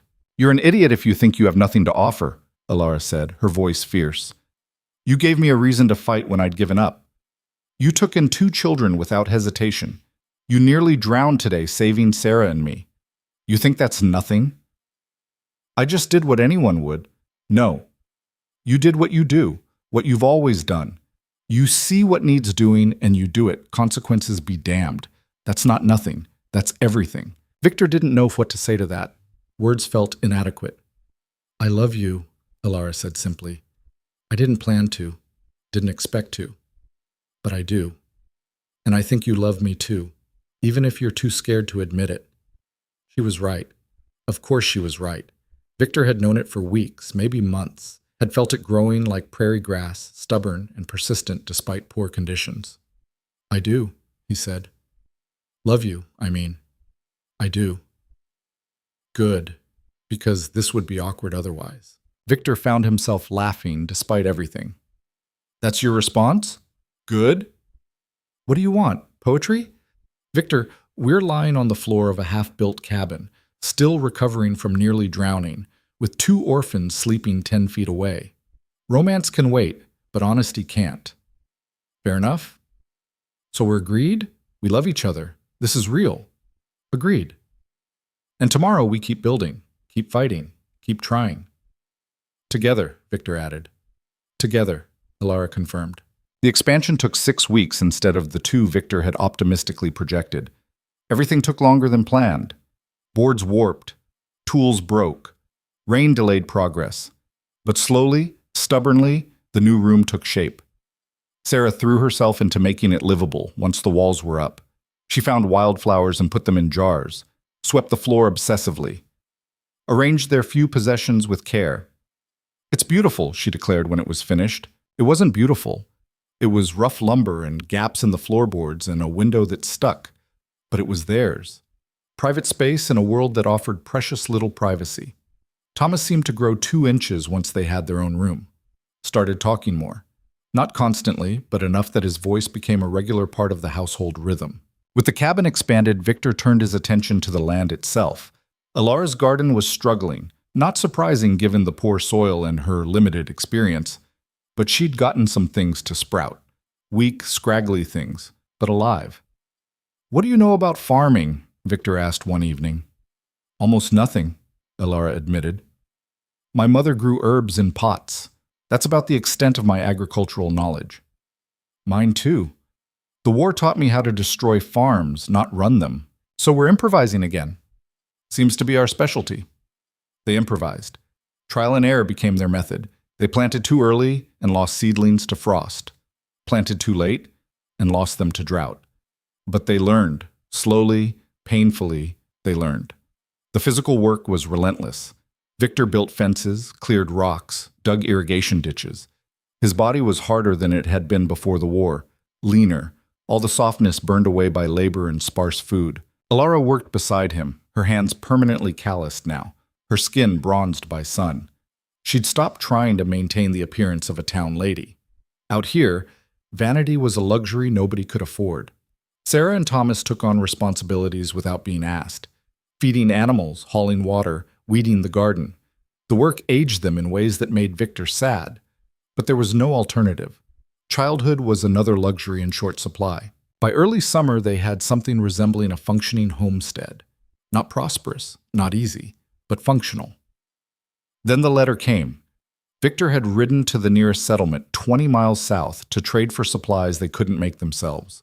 Salt, needles, a small bag of seed wheat they'd need for next year's planting. The settlement was barely more than a trading post and a few scattered buildings, but it had something they didn't: connection to the wider world. Mail came through irregularly, carried by whoever was willing to make the trip. The clerk recognized Victor. "Got something for you? Well, for Alara Voss, but I figure that's you now." The letter was official-looking, heavy paper with an embossed seal. Victor's gut tightened looking at it. He rode back faster than wise, the letter burning a hole in his saddlebag. Official correspondence never meant good news. Not in his experience. Alara saw his face when he arrived and knew immediately something was wrong. "What happened?" "Letter came for you. Looks official." Her expression went carefully neutral. "I see." They sent the children to check the trap line. Busy work to give the adults privacy. Once Sarah and Thomas were out of earshot, Alara opened the letter with shaking hands. She read it once, then again, then a third time, her face going paler with each pass. "Alara? It's from Marcus's family. His brother." Her voice was flat, carefully controlled. "They're contesting my ownership of the store property in Sweetwater, claiming I forged documents, that the property was Marcus's family legacy and should revert to them now that he's dead." Victor felt cold fury building in his chest. "Can they do that?" "I don't know. Maybe." "The documents were legitimate, but Marcus's family never approved of our marriage, never approved of me. And they have money, lawyers, influence."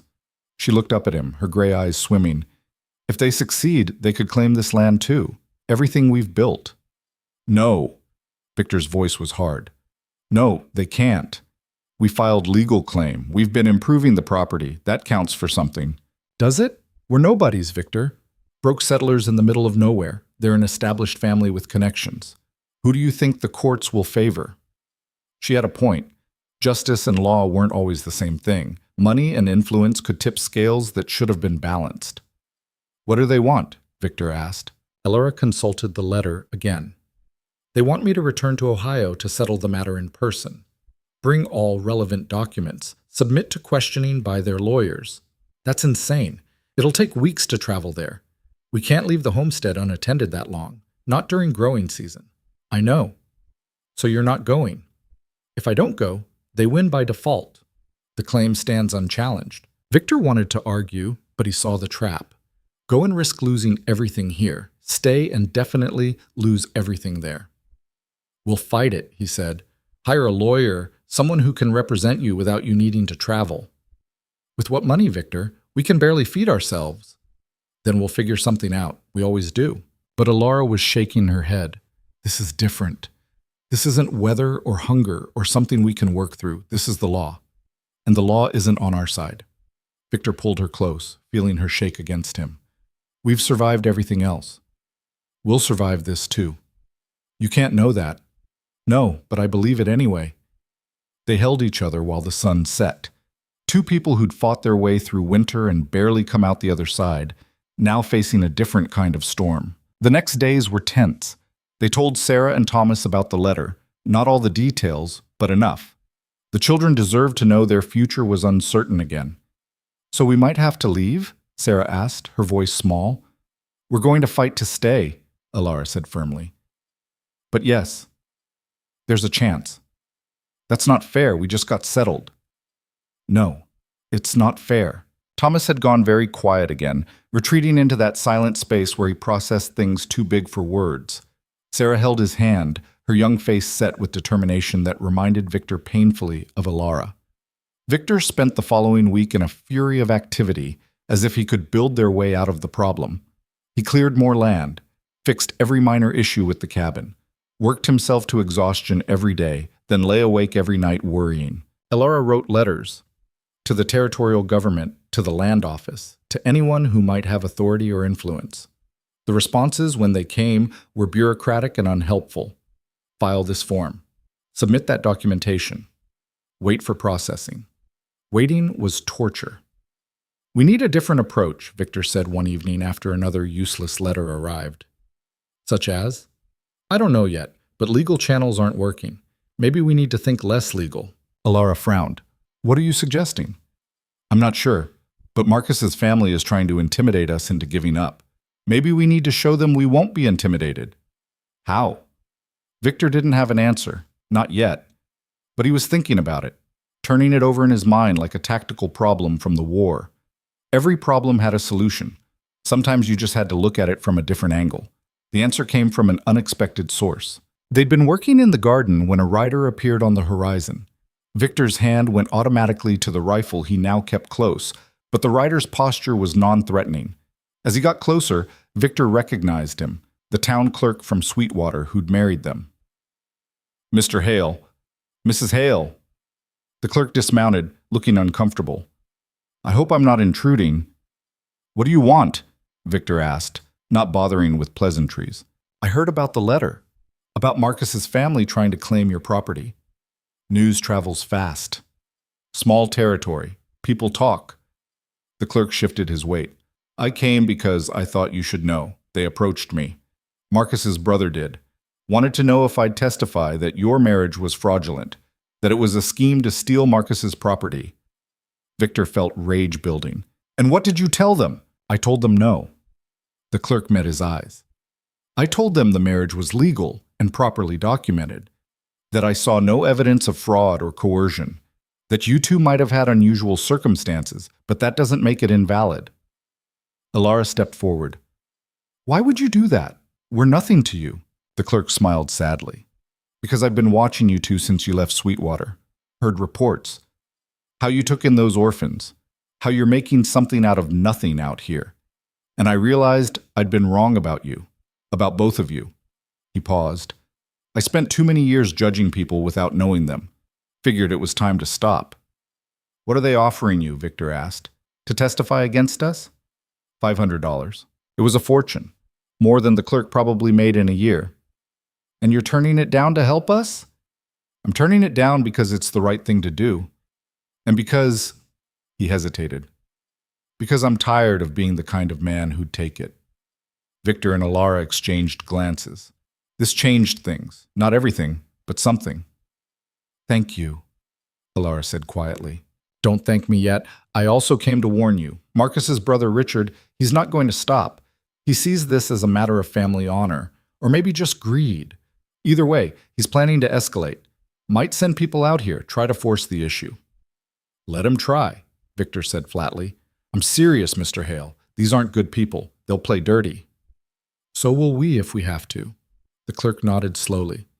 I figured you'd say that, which is why I brought you this. He pulled out a thick envelope from his coat. Documentation. Every piece of paper related to your marriage, Marcus's death, the property transfers. I made copies of everything in the official records. Can't help you in court directly, but at least you'll have ammunition. Alara took the envelope with shaking hands. This could cost you your position. Probably will. But I've had worse jobs. The clerk climbed back on his horse. One more thing. There's a lawyer in Helena, John Morrison. He takes cases pro bono sometimes when he thinks they're just. Can't promise he'll help, but he's your best shot. How do we pay him? Victor asked. You don't. Not up front, anyway. He works on contingency for cases he believes in, and he hates bullies. The clerk tipped his hat. Good luck. You're going to need it. He rode off, leaving them standing in the dusty yard with an envelope full of hope and a name that might mean salvation or nothing at all. Helena's a week's ride, Victor said. I know. One of us would have to go, the other stay here with the children. I know that too. They looked at each other, both doing the same calculation. Victor was the better rider, the stronger traveler. But Alara knew the documents, understood the legal situation better. You should go, Alara said finally. You sure? No, but it makes the most sense. Victor hated the idea of leaving them, hated it with every fiber of his being, but she was right. I'll leave tomorrow, travel fast, be back in 2 weeks. Bring us salvation, Victor Hale. I'll bring you back something. Whether it's salvation remains to be seen. That night, they lay awake again, this time with Victor's arm around Alara, no pretense of separation remaining. What if this doesn't work? She asked quietly. Then we try something else. And if that doesn't work? Then we keep trying until something does. That's all we can do. Alara was quiet for a long moment. I'm scared. Me too. But you're going anyway. I am. Why? Because you're worth fighting for. The children are worth fighting for. This place we're building is worth fighting for. He tightened his arm around her. And because I'm finally part of something that matters more than just surviving another day. Alara turned to face him in the darkness. When did you get so eloquent? I've always been eloquent. You just weren't listening. She laughed softly, then kissed him. It was the first real kiss they'd shared, not the perfunctory brush of lips at their wedding, but something genuine and deep and full of promise. When they pulled apart, both were breathing hard. Come back to me, Alara whispered, always. Victor left before dawn, supplies packed, the envelope of documents tucked safely in his coat. Sarah and Thomas came out to see him off, both trying to be brave. You'll take care of things while I'm gone? He asked them. We will, Sarah promised. Thomas just nodded, but he stepped forward and hugged Victor quickly before stepping back, embarrassed. Alara walked with him to where his horse waited. 2 weeks, she said. 2 weeks, he confirmed. And Victor? Yeah? Don't do anything stupid. Define stupid. You know what I mean. He did. She meant don't sacrifice yourself. Don't throw away your life for pride or principle. Come back alive even if you come back empty-handed. I'll be careful, he promised. Good. He kissed her again, quick and fierce, then mounted his horse. Alara stood watching as he rode away, her hand raised in farewell, her figure getting smaller and smaller until the land swallowed her entirely. Victor rode hard, making good time despite rough terrain. He camped rough at night, eating jerky and hardtack, sleeping with his rifle close. The territory wasn't as wild as it had been 10 years ago, but it wasn't safe either. Helena, when he reached it, was a different world from their homestead. Buildings with actual glass windows, streets with boardwalks, people everywhere, bustling with purpose and commerce. Victor felt out of place immediately. Too rough, too poor, too much like what he was. A broke settler with dirt under his nails and desperation in his pocket. Finding John Morrison's office took half a day of asking directions. When Victor finally located it, he almost turned back. The building was nice. Too nice. Morrison clearly did well for himself, but Victor hadn't ridden a week to give up at the last step. He went inside. The secretary looked at him with barely concealed distaste. Do you have an appointment? No, but I need to see Mr. Morrison. It's urgent. Mr. Morrison is very busy. Perhaps you could... It's about a land fraud case. Family using money and influence to steal from someone who can't fight back. I was told he takes on cases like this. The secretary's expression shifted slightly. Wait here. She disappeared into the back office. Victor stood, hat in hand, feeling every inch the supplicant. When the secretary returned, she looked surprised. Mr. Morrison will see you. 10 minutes. John Morrison was younger than Victor expected, maybe 40, with sharp eyes and a handshake that meant business. Tell me everything, he said without preamble. Fast. I have court in 20 minutes, Victor told him. All of it. The marriage, the homestead, the children, the letter, Marcus's family trying to claim everything. He laid out the facts as cleanly as he could, fighting the urge to plead or grovel. Morrison listened without interrupting, his expression unreadable. When Victor finished, he sat back. This Richard Voss? He's from Ohio? Yes? Wealthy family? Seems to be. And your wife has documentation proving her ownership? Yes. Marriage certificate, property transfer, everything legal. Morrison drummed his fingers on the desk, thinking. Here's the problem. Your wife probably has the law on her side, but Voss has money and time. He can drag this out for years, bleed you dry with legal fees until you give up. Victor's heart sank. So there's nothing you can do. I didn't say that. Morrison leaned forward. I said that's his strategy. Doesn't mean it'll work. I can file counterclaims, challenge jurisdiction, make it expensive for him too. Eventually he'll either give up or we'll force a settlement. How long will that take? Months, maybe a year. Victor felt the weight of it settling on his shoulders. We don't have a year. We barely have enough to get through next winter. Then we move fast, aggressive. Make him regret starting this fight. Morrison pulled out paper, started making notes. I'll need those documents, need to file paperwork this week, and I'll need to meet your wife eventually, get her statement directly. About payment, we'll work it out. I take a percentage if we win, nothing if we lose. That acceptable? It was more than acceptable. It was a miracle. Why? Victor asked. Why help us? Morrison looked up, his sharp eyes softening slightly. Because I grew up poor, clawed my way up from nothing, and I remember every person who tried to kick me back down because they thought someone like me didn't deserve better. He smiled grimly. I take a lot of pleasure in defending people like you against people like Richard Voss. Victor left the office 2 hours later with a plan, a lawyer, and something that felt dangerously like hope. Morrison had taken the documents, promising to file everything within days. He'd also written a letter for Victor to bring back to Alara, outlining their strategy. The ride back was faster than the journey out. Victor pushed hard, eager to return, to tell Alara they had a chance. He arrived home 10 days after leaving to find Alara standing in the garden, Thomas beside her, both of them armed with hoes and grim expressions. Victor! Alara dropped the hoe and ran to him. Thank heavens, we had visitors. Victor's blood went cold. What kind of visitors? 3 men. Said they were from Richard Voss, wanted to inspect the property. I told them to leave. And did they? Eventually, but not before making threats. Said we'd be sorry, that we should leave while we still could. Victor felt rage building, hot and familiar. Where's Sarah? In the cabin. She's fine, just shaken. He dismounted, pulling Alara close. I found a lawyer, good one. He's taking the case. Alara sagged against him. Really? Really.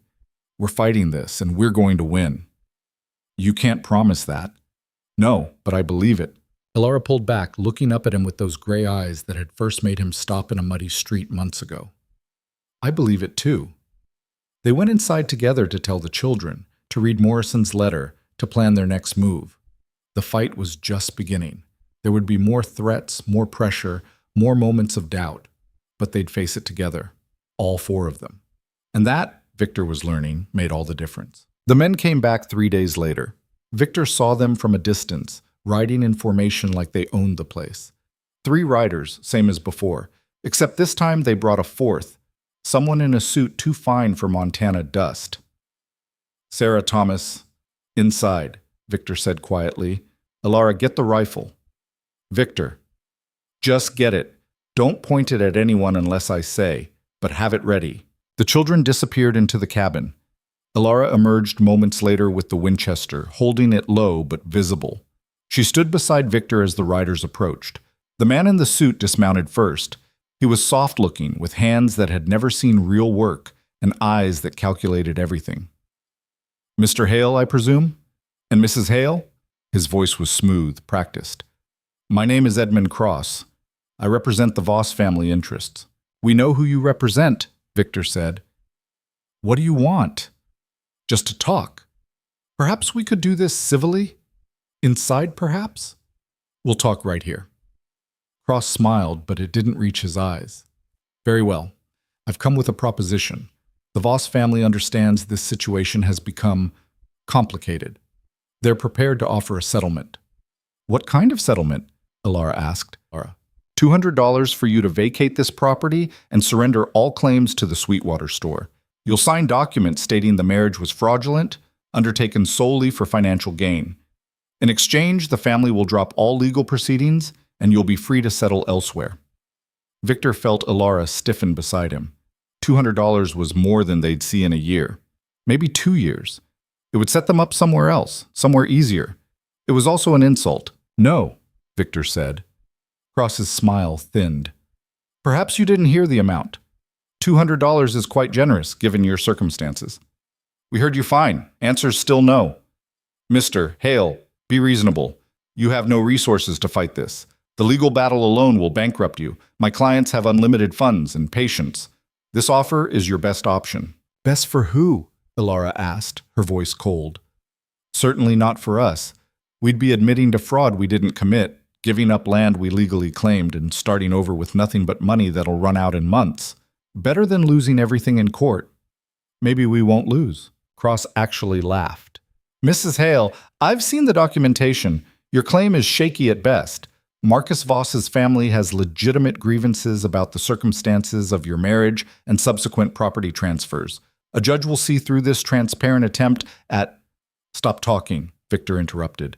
His voice was quiet, but carried enough edge to make Cross pause. "You've delivered your message. We've given our answer. Time for you to leave." "I'm afraid I can't do that until you understand the full picture." Cross nodded to one of the men behind him, who pulled out papers. "These are notices of intent. If you don't accept our settlement, we'll be filing claims not just on the Sweetwater property, but on this land as well. We'll argue that since the marriage was fraudulent, all property acquired during the marriage is subject to seizure." "That's not how the law works," Alara said. "It is if you have the right lawyers and the right judge, which we do." Victor took a step forward. The 3 riders behind Cross immediately tensed, hands moving toward weapons.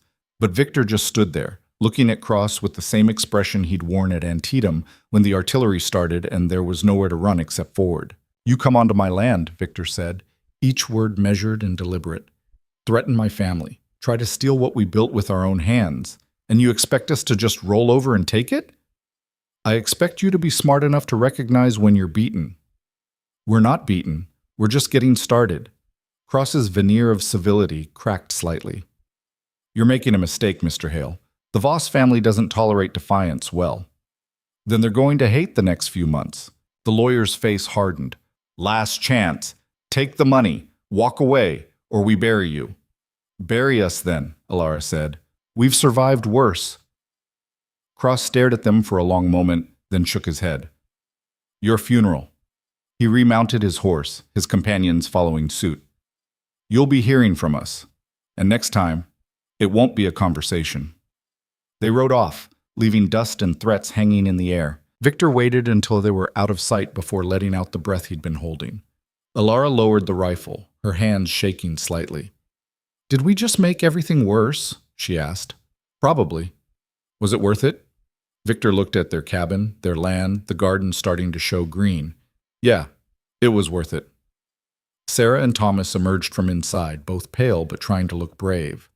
"Are they coming back?" Sarah asked. "Eventually," Victor said, "but not today." "What do we do?" Good question. Victor had stood up to Cross on principle, but principle didn't win legal battles. They needed more than defiance. They needed a strategy.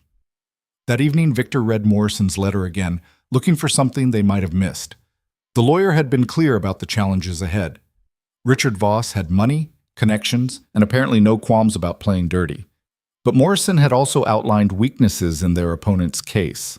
The marriage is legitimate, Victor read aloud, properly documented and witnessed.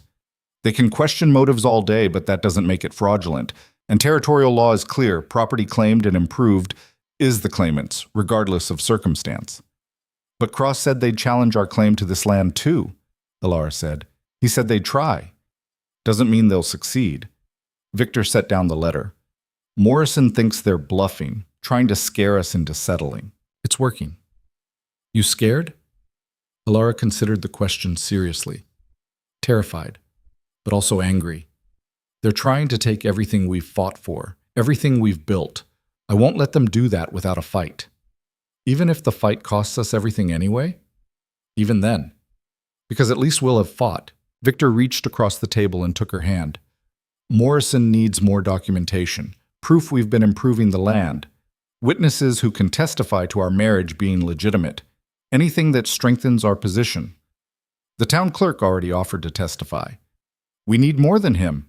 Need people who've seen us work this land, who can confirm we're not frauds or opportunists. Alara frowned. We don't exactly have a lot of neighbors out here. No, but we do have the trading post, the settlement south of here, people who've dealt with us, traded with us. That counts for something. Over the next week, they made trips to gather support. It was humbling work, asking for help, explaining their situation, hoping people they barely knew would take their side. The responses were mixed. Some people were sympathetic but unwilling to get involved in legal matters. Others were more direct about their skepticism. You married her awful quick, one trader said bluntly. Can't blame people for wondering about your motives.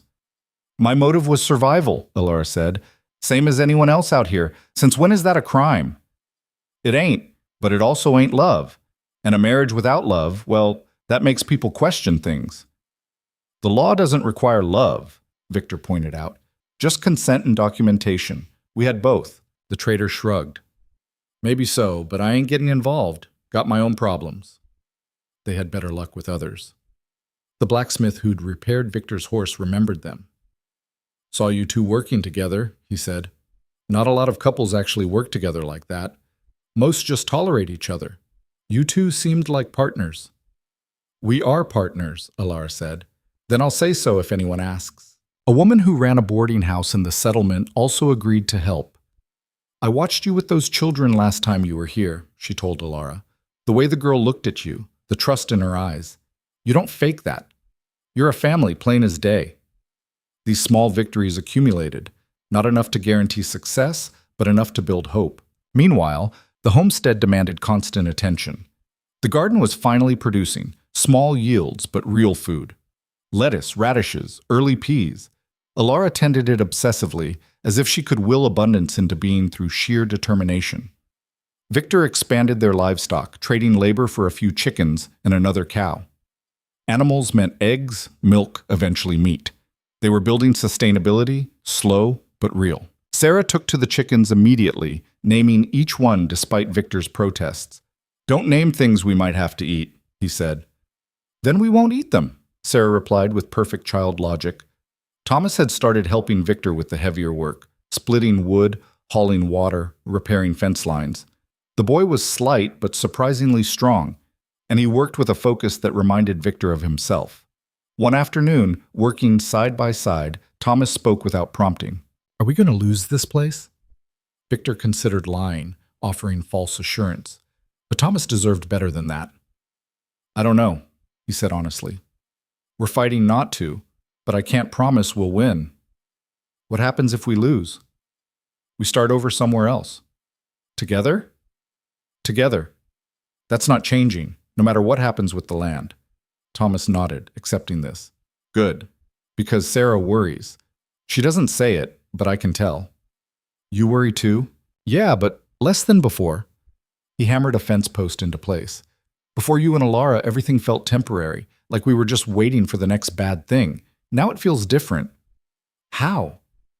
Like we're building towards something instead of just surviving. Even if we might lose it, at least we tried. That matters. Victor felt something crack in his chest. This kid who'd lost everything, who'd been silent for months, had somehow figured out what Victor was still learning, that trying mattered as much as succeeding. "Yeah," Victor said quietly. "It does matter." They worked in comfortable silence after that, building fences that might not stand forever, but would stand for now. July brought Morrison to them. He arrived unannounced on a Tuesday, riding a horse that looked as tired as its rider. "Needed to see the property myself," he explained over coffee that tasted like dirt but was hot. "Also needed to meet all of you. Can't represent people I don't know." He interviewed each of them separately, asked about the marriage, the homestead, the children, their plans. His questions were sharp but not unkind, designed to find weaknesses before their opponents did. When he finished, he sat back and looked at them with something like approval. "Richard Voss is an idiot," he declared. "How so?" Alara asked. "Because he's fighting the wrong battle. He's trying to prove your marriage was fraudulent, when what he should be doing is accepting it and moving on. Instead, he's wasting time and money on a fight he can't win just because his pride's hurt." "So we're going to win?" Sarah asked hopefully. "I didn't say that. I said he can't win the fraud argument, but he's got other angles. The property claims, the question of whether Marcus's family should have been consulted on certain decisions. He'll try everything until something sticks." "So what do we do?" Victor asked. "We make it too expensive for him to continue. I've already filed counterclaims, challenging his standing to contest the property, arguing that his delay in filing undermines his case, questioning whether he even has legitimate grievances or just wants money. Every claim costs him legal fees. Eventually, the math won't work in his favor." "Eventually could be a long time," Alara said. "Could be. But I've also sent messages to some friends in the Ohio legal community, making quiet inquiries about Richard Voss's finances. If he's leveraged or cash poor, we might be able to pressure him into dropping this faster." Morrison stayed 2 days, documenting everything, taking photographs of the improvements they'd made, interviewing the few neighbors willing to make statements. When he left, he seemed satisfied but cautious. "You've done good work here," he told them. "That counts for something, but don't get complacent. This is far from over." After he left, Alara found Victor standing in the garden, staring at nothing. "What are you thinking?" she asked. "That we're building something real, but it's built on sand. One wrong decision by a judge who's never met us and it all collapses." "So we make sure the judge sees what Morrison saw. A family working hard, building a life. Not frauds or opportunists. And if that's not enough?" Alara stepped beside him, looking out at the land they'd fought so hard for. "Then we tried. We fought. We didn't just roll over and accept what people tried to force on us. That has to count for something." "Does it?" "I think so. I hope so." Victor put his arm around her shoulders, and they stood together watching the sun set over their uncertain future. August brought the harvest. Not much. Their first year, their inexperience showing in every meager yield. But something. Potatoes, beans, enough wheat to maybe make it through winter if they were careful. They worked from dawn until dark, racing against the weather. Sarah proved invaluable, her small hands perfect for detail work. Thomas had lost his fear of dirt and insects, digging potatoes with grim determination. One evening, exhausted and covered in soil, they sat around the table looking at their haul. "It's not enough," Alara said quietly. "It's more than last year," Victor pointed out. "Last year we had the deer. We got lucky. So we'll get lucky again." "You can't count on luck. Can't count on much else out here." It was the closest they'd come to real argument in weeks. The stress of the legal battle, the physical exhaustion, the constant uncertainty, it was wearing on both of them. Sarah and Thomas had quietly disappeared, giving the adult space. "I'm scared," Alara said finally, "of losing this, of failing the children, of everything we've built crumbling because some rich family in Ohio decided they wanted what little we have." "I know." "Do you? Because you always seem so certain, so steady." Victor almost laughed. "I'm terrified every day, but I can't show it because everyone's looking to me to be strong, to have answers, to fix things. You don't have to fix everything alone." "Don't I? You're running yourself into the ground trying to make this land produce. The kids are working harder than children should. I'm supposed to be the one who holds it together. That's not fair to yourself, or to us." Alara stood, crossed to him, and took his face in her work-roughened hands. "We're partners, remember? That means sharing the burden, All of it. The fear, the uncertainty, the exhaustion. You don't carry it alone. Victor closed his eyes, feeling the weight he'd been holding start to redistribute. I don't know how to not carry it alone. Then learn, like we've learned everything else. Badly at first, better over time. He pulled her close, and they held each other in the quiet kitchen while outside the wind picked up, promising storms. The storms came 3 days later. Not just weather, news. A letter from Morrison arrived, hand-delivered by a rider willing to go 20 miles out of his way for extra pay. Victor's hands shook opening it. The news was mixed. Morrison had found evidence that Richard Voss was indeed financially overextended. He'd taken loans to expand his business interests and wasn't doing as well as he pretended. This was good. It meant he couldn't afford a prolonged legal battle. But he'd also apparently found a judge sympathetic to his cause, someone who believed family legacy mattered more than legal technicalities. The case was scheduled for September, less than a month away. "We have to go to Helena," Alara said after reading the letter twice. "Both of us?" "Morrison says it would help if the judge could see us together, see that we're a legitimate couple, not frauds." "What about the harvest? The homestead?" "Sarah and Thomas can manage for a week. They've learned enough." Victor looked at her. "You're trusting children to run a homestead alone?" "I'm trusting capable young people who've survived worse to handle a week of basic maintenance." "Yes." It was risky. But everything was risky now. They spent the next 2 weeks preparing, teaching Sarah and Thomas everything they might need, stocking enough food, making sure the animals were secure. Sarah took it seriously, making lists, asking questions. Thomas just nodded and absorbed everything like he'd been doing this his whole life. "We'll be fine," Sarah assured them. "You just go win our home back."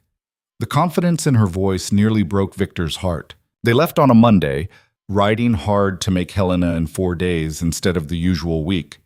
Every mile away from the homestead felt wrong, like abandoning a post during battle. But there was no choice. Helena, when they arrived, was preparing for the territorial fair. People everywhere, noise and commerce and celebration.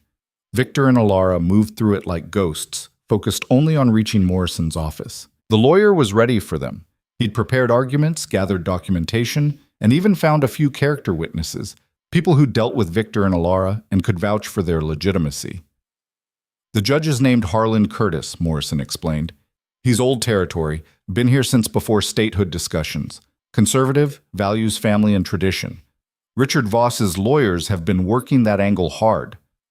"So we're at a disadvantage," Victor said. "Not necessarily. Curtis also values hard work and self-sufficiency, hates bullies and people who use money to get what they want. We just need to make sure he sees you as the hard-working settlers, not the opportunists." "That shouldn't be hard," Alara said, "since it's true." Morrison smiled. "Truth helps, but presentation matters too, which is why we need to go over your testimony. Make sure you're both clear and consistent." They spent 2 days preparing. Morrison drilled them on likely questions, taught them how to respond without seeming defensive, warned them about tricks the opposing lawyers might try. "They'll try to make it seem like the marriage was a business transaction," he said. "Don't deny that it started practically, but emphasize how it's grown, how you've become partners, built a life together, taken in children. That's powerful." The night before the hearing, Victor and Alara lay awake in the boarding house room Morrison had secured for them. It was strange being in a real bed again, walls that didn't leak, sounds of the city outside instead of wind and wilderness. "I miss home," Alara said quietly. "Me too." "Think the kids are all right?" "They're fine. Probably doing better than we are." Alara turned to face him in the darkness. "What if we lose tomorrow?" "Then we appeal. Fight it another way." Morrison said, "No, I mean really lose. What if the judge rules against us and that's it? What do we do?" Victor had been avoiding this question, but now it demanded an answer. "We start over," he said slowly. "Find new land, build again, but together. All 4 of us. Even if it means leaving everything we've built? The land matters, but what we've built isn't just the cabin or the fences or the garden. It's us, the family we've become. That goes with us wherever we go." Alara was quiet for a long moment. "When did you become wise?" "I'm not wise. I'm just tired of being afraid." That might be the same thing. They held each other until sleep came, restless and full of dreams about courtrooms and judges and homes that dissolved like smoke. The hearing began at 9 in the morning in a courtroom that smelled like old wood and older prejudice. Judge Curtis was indeed old territory, weathered face, hard eyes, the bearing of someone who'd seen it all and been impressed by none of it. Richard Voss sat with his lawyers, 3 of them in expensive suits. He was younger than Victor expected, maybe 35, with the soft look of someone who'd never missed a meal or made a hard decision. When he looked at Alara, his expression was pure contempt. Morrison presented their case first. He laid out the timeline clearly, the marriage properly documented and witnessed. The property transfers, all legal. The homestead claim, filed correctly and improved significantly. 2 witnesses testified to Victor and Alara's character. The town clerk confirmed the marriage's legitimacy. Then Voss's lawyers took over. They didn't claim fraud directly. Too hard to prove. Instead, they argued that Alara had taken advantage of Marcus Voss during his illness, manipulating him into transferring property that rightfully belonged to his family. They painted her as a schemer, Victor as her accomplice, their marriage as a transparent attempt to legitimize theft. It was skillfully done, twisting facts just enough to create doubt without crossing into obvious lies. When Alara took the stand, the lead lawyer smiled at her like a snake sizing up prey. "Mrs. Hale, you married Marcus Voss in 1871, correct?" "Yes." "And he died in 1873? "Yes." 2 years, short marriage. Long enough to know him, long enough to mourn him. Did you love him?" Alara hesitated. Victor saw the trap. Say yes, and she'd be asked why she remarried so quickly. Say no, and she'd seem heartless. "I cared for him," she said carefully. "He was a good man who deserved better than what life gave him." "But you didn't love him." "I respected him. That's a different kind of love." "How convenient. And Mr. Hale here, do you love him?" "Yes." "Even though you married him mere months after Marcus's death?" "I married him because I needed help. I love him because of who he is." The lawyer smiled. "So it was a practical arrangement that happened to develop into love. How fortunate." "Yes," Alara said steadily. "It was fortunate, and fortunate doesn't mean false." When Victor took the stand, they went after his motives. Why marry a widow with debts? Why take on her problems? What did he stand to gain? "I stood to gain a partner," Victor said. "Someone to build a life with. That seemed worth it." Worth taking on significant debt and legal complications? Worth it to not be alone. "Mr. Hale, you fought in the war, correct?" "I did." "Saw combat?" "Yes." "Killed men?" Morrison stood. "Objection. Relevance?" "I'm establishing character," the lawyer said smoothly. Judge Curtis nodded. "I'll allow it, but make your point." "Mr. Hale, in your experience with violence and survival, did you learn that sometimes you have to take what you need to survive?" Victor saw where this was going. "I learned that survival requires hard work and sometimes hard choices, but I never took what wasn't mine." "Never? Not even supplies from abandoned farms? Food from enemy territory? That was war. Different rules. Is survival out here so different from war? Different rules, different methods, same goal, stay alive at any cost?" "No," Victor said firmly. "War is about destruction. What we're doing is about building, creating something that lasts. There's no comparison." The lawyer smiled like he'd scored a point anyway. The hearing lasted 6 hours. By the end, everyone was exhausted. Judge Curtis thanked them all formally and said he'd deliver his ruling within the week. They waited in Helena, unable to return home, not knowing. Morrison tried to be encouraging, but even he seemed uncertain. "Curtis played it close," he admitted over dinner on the 3rd day. "Can't read which way he's leaning." "Best guess?" Victor asked. Morrison sighed. "Honestly, 50-50. He seemed bothered by Voss's tactics, but he also clearly values family legacy. Could go either way." The ruling came on the 5th day. They gathered in Morrison's office to hear it read.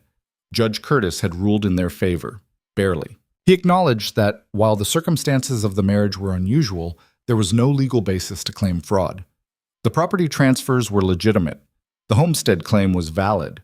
Richard Voss's case was dismissed with prejudice, meaning he couldn't refile the same claims. But Curtis had also included a strongly worded paragraph about the importance of respecting family legacies and not using legal technicalities to circumvent moral obligations. It was a victory that felt like a warning. Morrison was jubilant. We won. That's what matters. Alara looked less certain. Voss won't let this go. Not really. He doesn't have a choice. It's over. But Victor agreed with Alara. Men like Richard Voss didn't accept defeat gracefully. They'd won the legal battle, but the war might not be finished. They rode home the next day, carrying the court documents like precious cargo. The journey felt longer than before, anticipation and anxiety mixing into something almost unbearable. When the homestead finally came into view, Victor felt his chest tighten. Everything looked intact. The cabin stood. The garden showed green. Smoke rose from the chimney. They were still 100 yards out when Sarah burst from the cabin, running toward them, Thomas right behind her. "You won?" Sarah shouted. "Tell me you won." "We won," Alara confirmed, dismounting. Sarah threw herself at Alara, nearly knocking her over. Thomas grabbed Victor's hand and held it tight. "I knew it," Sarah said, crying and laughing at the same time. "I knew you'd win. I knew it." They went inside together, all four of them, to the home they'd fought so hard to keep. It wasn't perfect. The roof still leaked in places. The floor was still uneven. They were still poor, still struggling, still facing an uncertain future. But it was theirs. Legally, undeniably theirs. And for now, that was enough. The victory lasted exactly 3 weeks before reality reasserted itself. They'd celebrated quietly that first night back. Nothing extravagant, just a meal that used ingredients they'd been saving, and the luxury of not worrying, at least temporarily, about losing everything. Sarah had even convinced Thomas to smile, really smile, for the first time since they'd met him. But the legal fight had drained resources they didn't have to spare. The small amount they'd saved was gone, spent on Morrison's expenses and the trip to Helena. The harvest, meager to begin with, now had to stretch even further. And autumn was coming fast, bringing with it the promise of another brutal winter. Victor stood outside the cabin one morning in late September, watching frost glitter on the grass. Too early for frost. Bad sign. "We're not ready," Alara said, appearing beside him with 2 cups of coffee that was more hot water than actual coffee. "We're never ready, but we manage anyway. This feels different. We barely made it through last winter with 4 of us.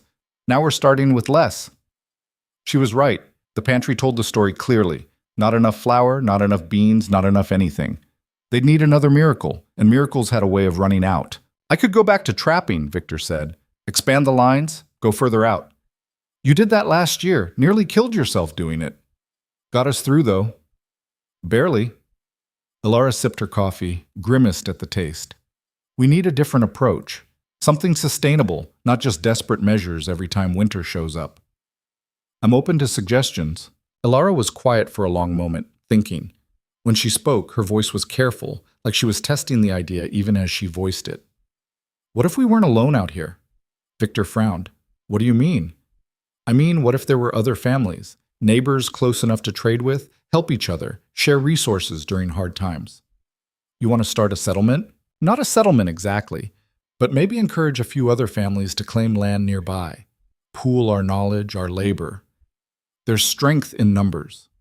It was ambitious, maybe too ambitious, but Victor found himself considering it seriously. Who would come out here? This land barely supports us. People like us. People who don't have better options, who'd rather struggle together than fail alone. That's not much of a sales pitch. "No, but it's honest." Alara turned to face him. "Look, I don't know if it would work, but I know we can't keep operating on the edge of survival every single year. Something has to change." She was right. Victor knew she was right, but the idea of bringing others into their hard-won space felt risky. They'd barely learned to function as a family of 4. Adding more people, more variables, more potential for conflict and failure, it went against every survival instinct he'd developed. But those instincts had also kept him isolated and alone for years after the war. Until Alara. "Let me think about it," he said finally. "That's all I'm asking." The idea stayed with Victor over the following days as he worked. He mentioned it to Sarah one afternoon while they were repairing the chicken coop. "More people?" Sarah's face lit up. Like other kids? Maybe. Depends on who came. Who? I think it's a good idea. Thomas and I, we're the only young ones for miles. Gets lonely sometimes. Victor hadn't considered that. He'd been so focused on survival that he'd missed how isolated the children were. Sarah had Thomas, and both had Victor and Alara, but no peers, no friends their own age. What about Thomas? What does he think? Sarah shrugged.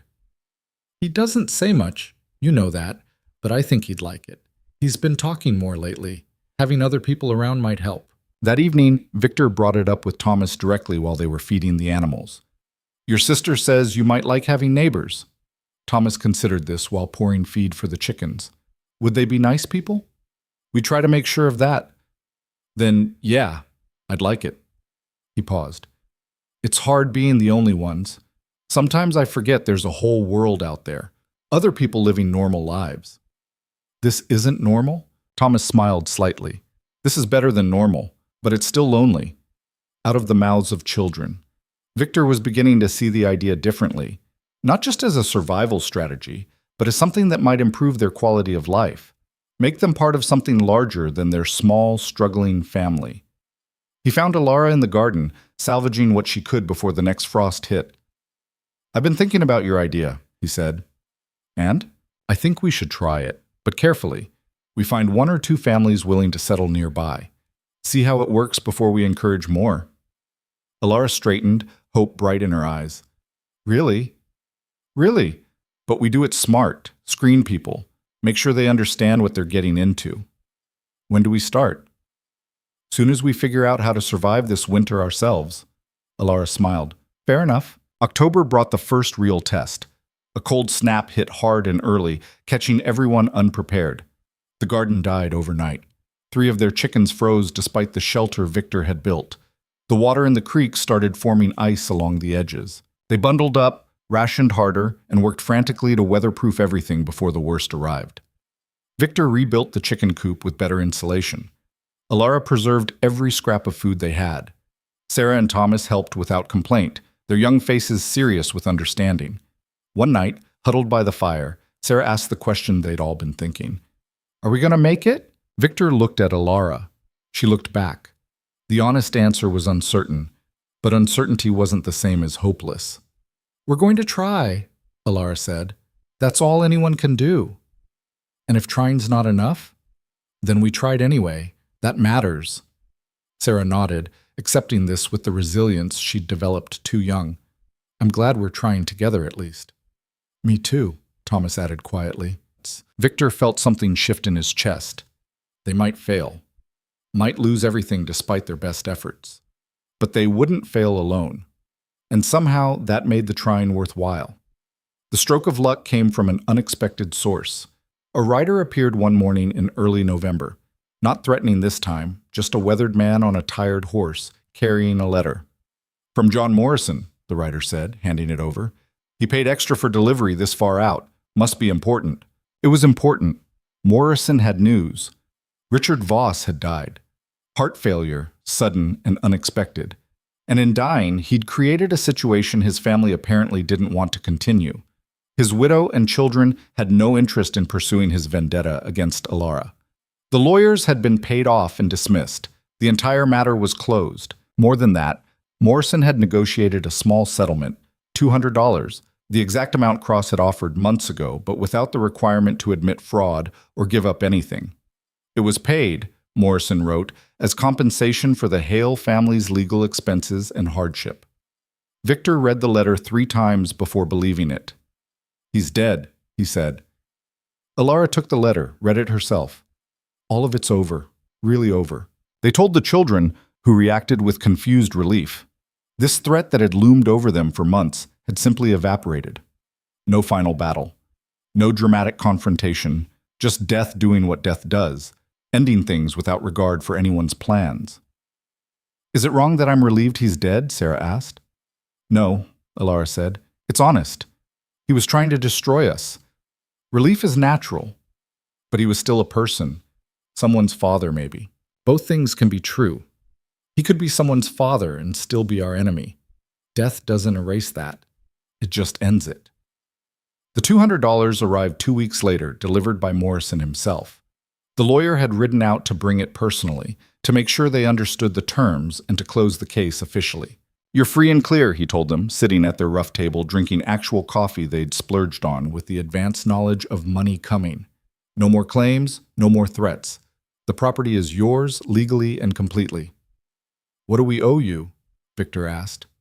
Morrison smiled. "Consider it paid. The Voss estate covered my fees as part of the settlement. You get to keep the full amount, $200. It was more money than they'd seen in years. Not a fortune, but enough to change things. Enough to buy supplies, livestock, seed for spring. Enough to breathe. After Morrison left, they sat around the table staring at the money like it might disappear. "We could leave," Alara said quietly. "Use this to go somewhere easier, somewhere the land doesn't fight us every day." "Do you want to leave?"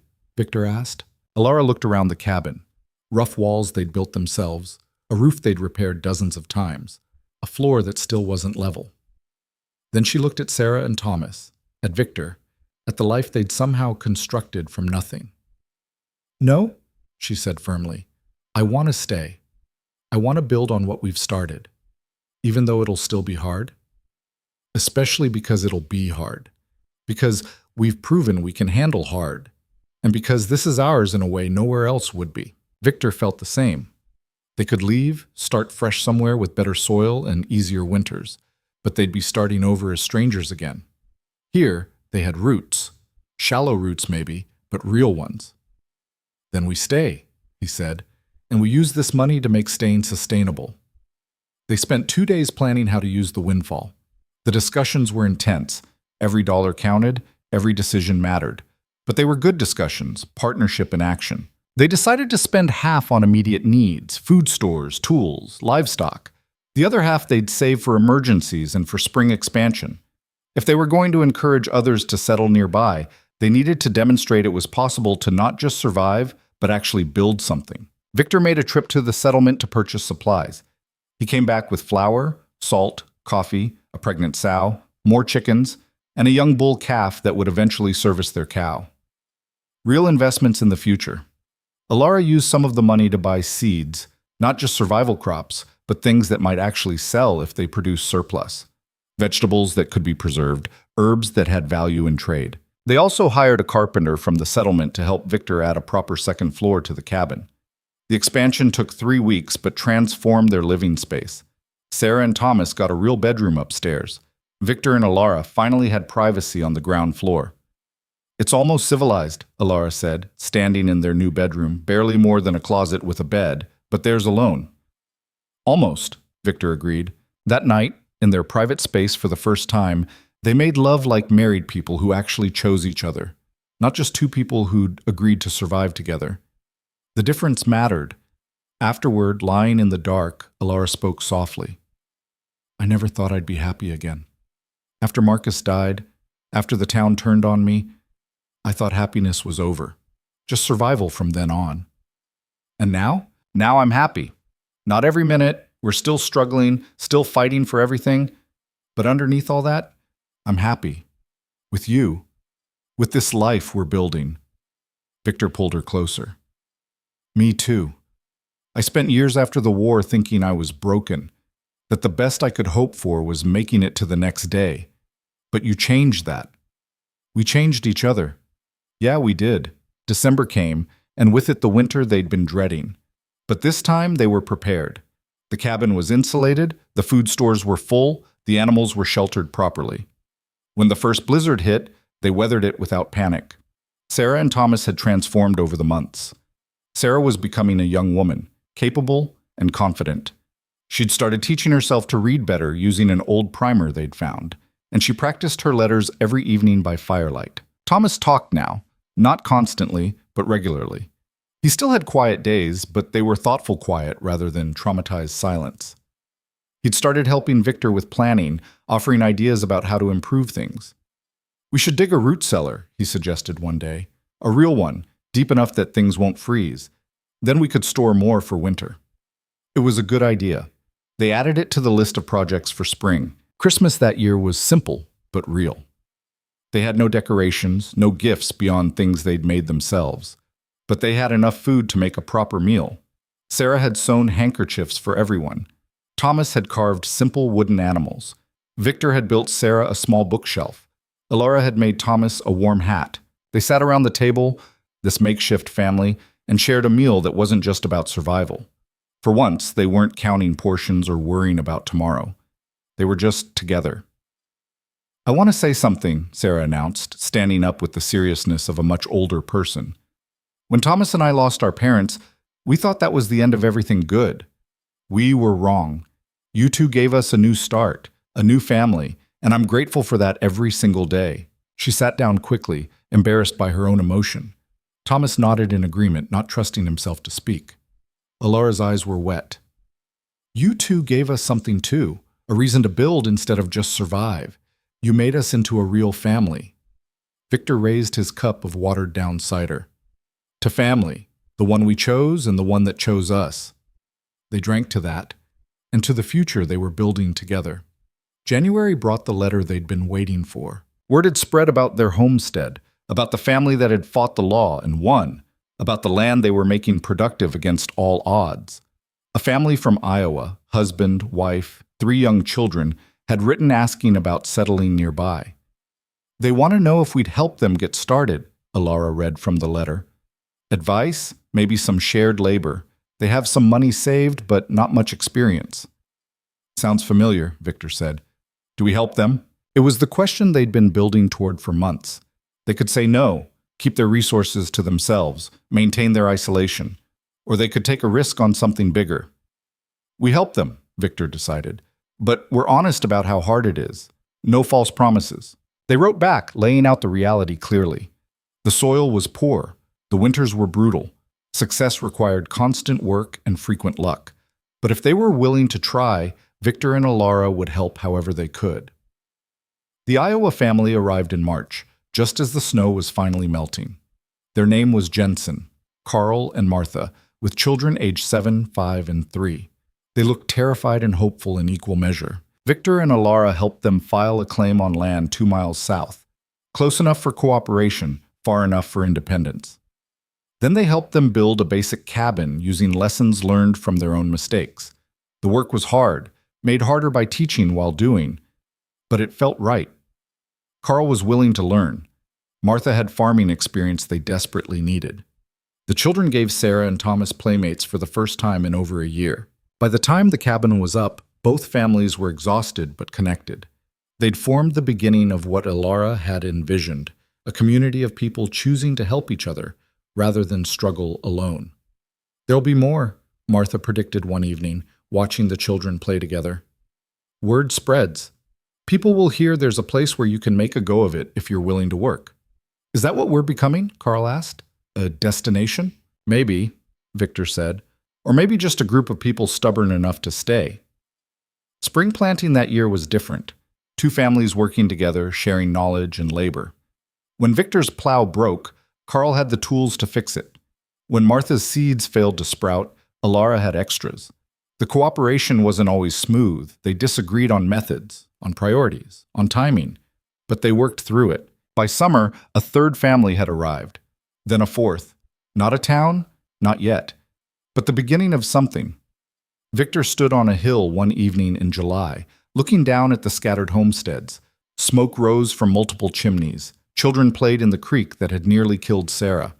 Gardens showed green in soil that had seemed impossible to farm 2 years ago. Alara found him there, as she usually did. "What are you thinking?" she asked. "That we did this. Not just survived it, but built it. Something real. We had help. The Jensens, the Moores, the Suttons. Started with us, though, with you saying yes to a broke soldier's crazy proposal." Alara smiled. "Not crazy, practical. Same thing sometimes." She leaned against him, and they stood together watching the sun set over the community they'd accidentally created. "Sarah wants to start a school," Alara said, "teaching the younger children to read and write. She asked if we'd help build a schoolhouse." "A school? We're really becoming a settlement." "Does that bother you?"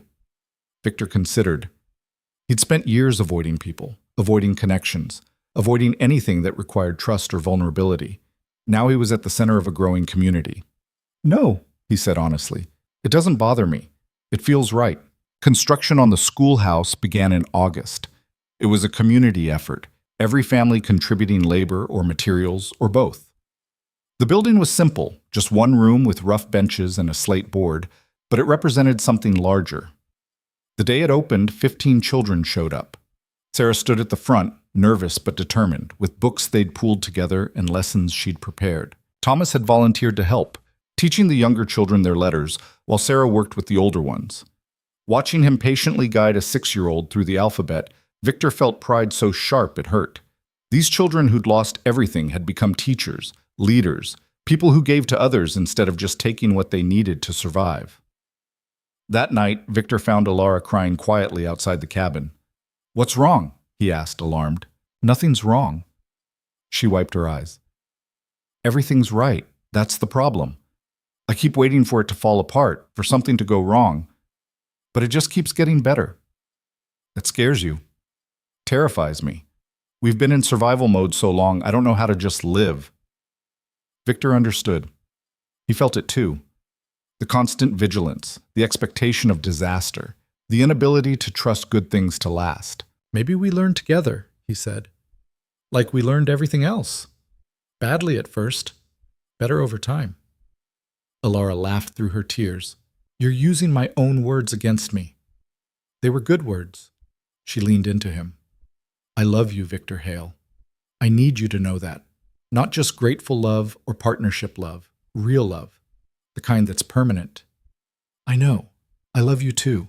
The permanent kind." They held each other while stars came out overhead, two people who'd started as strangers and become everything to each other. Autumn brought the first real test of their community. A family 3 miles east lost their cabin to fire, everything gone in hours. They stood in the ashes with 3 children and nothing else. The community response was immediate. The Jensens offered temporary shelter. The Moores donated clothes. Victor and Alara contributed food and tools. Within a week, a work party had started building a new cabin. "This is what it's about," Carl said, hammering alongside Victor. "Not just surviving alone, surviving together." The new cabin went up in 10 days. Not fancy, but solid. The family moved in with tears of gratitude. That night, someone suggested they formalize things. Create an actual community agreement. Rules for mutual aid, for shared resources, for resolving disputes. They met in the new schoolhouse, a dozen families now, and hammered out the basics. Nothing fancy, just practical guidelines for how to be neighbors who actually helped each other. Victor found himself nominated as a sort of informal leader. He tried to decline. "I'm not a leader, I'm just a farmer trying to make it work." "That's exactly why you should do it," Martha Jensen said. "You're not looking for power, you're just looking for solutions. That's what we need." He accepted reluctantly, with the understanding that it was temporary, that anyone could challenge his decisions, that leadership here meant service, not authority. Winter came again, their third in the homestead. But this time they faced it as a community. Families checked on each other. Resources were shared. When the Moore family's food ran low in January, 3 other families contributed what they could spare. It wasn't charity, it was investment. Because everyone understood that helping your neighbor stay alive meant having neighbors to help you when your turn came. The homestead had become something Victor never expected. Not just a place to live, but a place worth protecting, worth building, worth fighting for.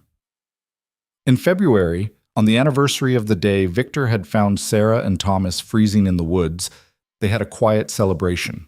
Just the 4 of them, acknowledging how far they'd come.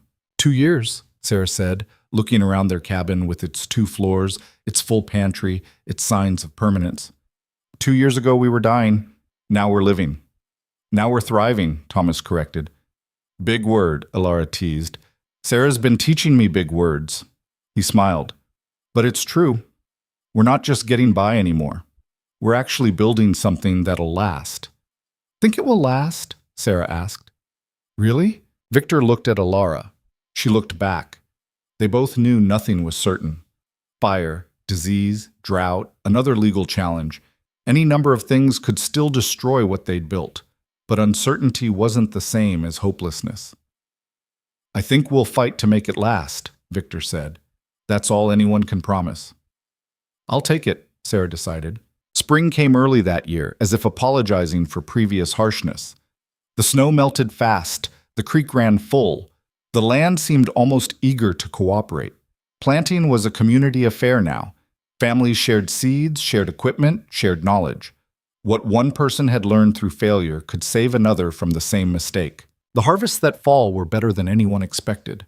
Not abundant, but solid. Enough to eat, enough to store, even enough to sell some surplus at the settlements. Victor used the profit to buy real glass windows for the cabin. A luxury, but one that felt earned. The first time sunlight streamed through actual glass instead of oiled paper, Alara stood in the beam like she was receiving a blessing. "We made it," she said softly. "We did. Not just survived, actually made it." Victor pulled her close. "You sound surprised." "I am. Shouldn't I be surprised? 2 years ago, we were about to lose everything. 3 years ago, I was a drifter with no purpose. You were a widow with no options. Now look at us." Alara looked at the cabin with its glass windows, at the land producing food, at the community growing around them, at Sarah teaching school and Thomas learning to be more than his trauma, at this life they'd built from absolutely nothing. "We're rich," she said. Victor laughed. "We're broke. We own more debts than assets." "Not that kind of rich. Rich in what matters. Family, community, purpose. That's wealth no one can take away." She was right. By every practical measure, they were still struggling, still working harder than most people would consider reasonable, still vulnerable to weather and chance and the thousand things that could go wrong. But they had each other. They had built something that mattered. They had transformed from survivors into builders, from individuals into a family, from desperate gamblers into people with a stake in the future. That was worth more than money, worth more than easy comfort, worth everything they'd endured to get here. The years that followed weren't easy. There were hard winters and failed crops and conflicts within the growing community. Sarah eventually married a young man from one of the newer families. Thomas took over more of the farming as Victor's body wore down from years of hard labor. Alara became the community's unofficial record keeper and mediator. They got older, as people do. The work got harder, but the life they'd built got richer. More families came. The settlement grew into an actual town, small but functioning. Someone opened a general store. A blacksmith set up shop. A doctor arrived, young and idealistic, willing to work for payment in goods rather than cash. The schoolhouse expanded. The church that eventually got built stood modest but proud at the town's center.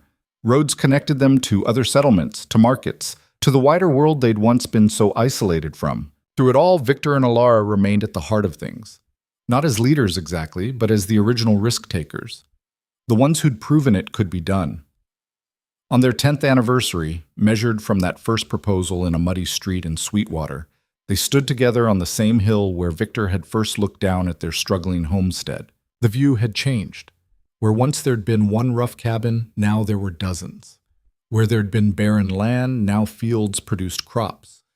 Where there'd been isolation, now there was community. "Was it worth it?" Alara asked. "Every minute, every struggle, every moment we thought we'd fail. Even the fear, the hunger, the times we weren't sure we'd make it, especially those times because they made this," he gestured at the town below, "mean something. We didn't just receive this, we built it, against odds that should have broken us." Alara leaned against him, comfortable and familiar. "We were so young when we started.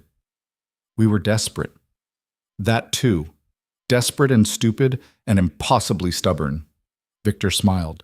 Still stubborn. Some things don't change. They watched the sun set over the town that had grown from their determination and desperation. Watched smoke rise from chimneys, people moving through streets, children playing in safety. This was their legacy. Not wealth or fame or power. Just a place where people could build lives worth living. A community that proved you didn't need perfect conditions or unlimited resources to create something meaningful. You just needed willingness to try, stubborn refusal to quit, and people who wouldn't let you fail alone. Sarah and Thomas, adults now, with lives of their own, came to find them as darkness fell. "Getting late," Sarah said. "You should come down before you freeze." "We're fine," Alara said. "You always say that, and we're always right. Thomas smiled, stubborn as ever. Some things don't change, Victor echoed Ilara's words. They walked down together, four people who'd found each other through circumstance and chosen each other through everything that followed. The town lights came on as they descended, warm and welcoming. Inside their cabin, expanded and improved over the years but still recognizably the same rough structure they'd first built.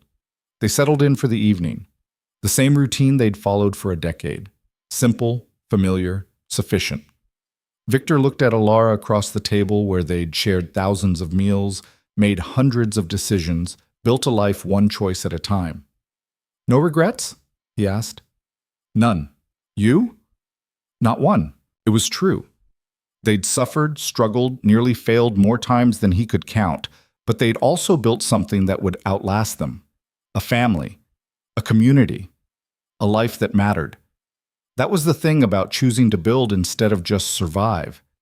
Building left something behind, something others could use, could learn from, could improve upon.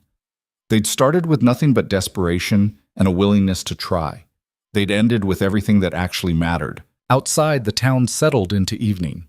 People secure in homes, fed and warm, connected to each other through bonds of mutual aid and shared struggle. All of it traceable back to two people who'd refused to accept that circumstances should determine destiny. Victor Hale and Ilara Voss had been discarded by the world, written off as having nothing to offer. But they'd proven something essential about human resilience and determination. Sometimes the unwanted become the necessary. Sometimes the broken build the strongest foundations. Sometimes the people society overlooks are exactly the ones who change everything. They'd rewritten their story, not into something perfect or easy or without cost, but into something real and lasting and worth the fighting. And in the end, what more could anyone ask from a life than that it meant something, that it built something, that it proved choosing to try, even when success seemed impossible, was always better than accepting defeat? Victor and Ilara had answered those questions with every day they'd survived and every decision they'd made to keep building instead of surrendering. Their legacy wasn't wealth or fame, it was simpler and more profound. They'd proven that love could grow from practicality, that family could be chosen, that community could be built from nothing by people who simply refused to fail alone, and that the harshest land, the hardest circumstances, the longest odds couldn't stop people determined to make a life worth living. That was their gift to the world they'd helped create. Not perfection, but proof.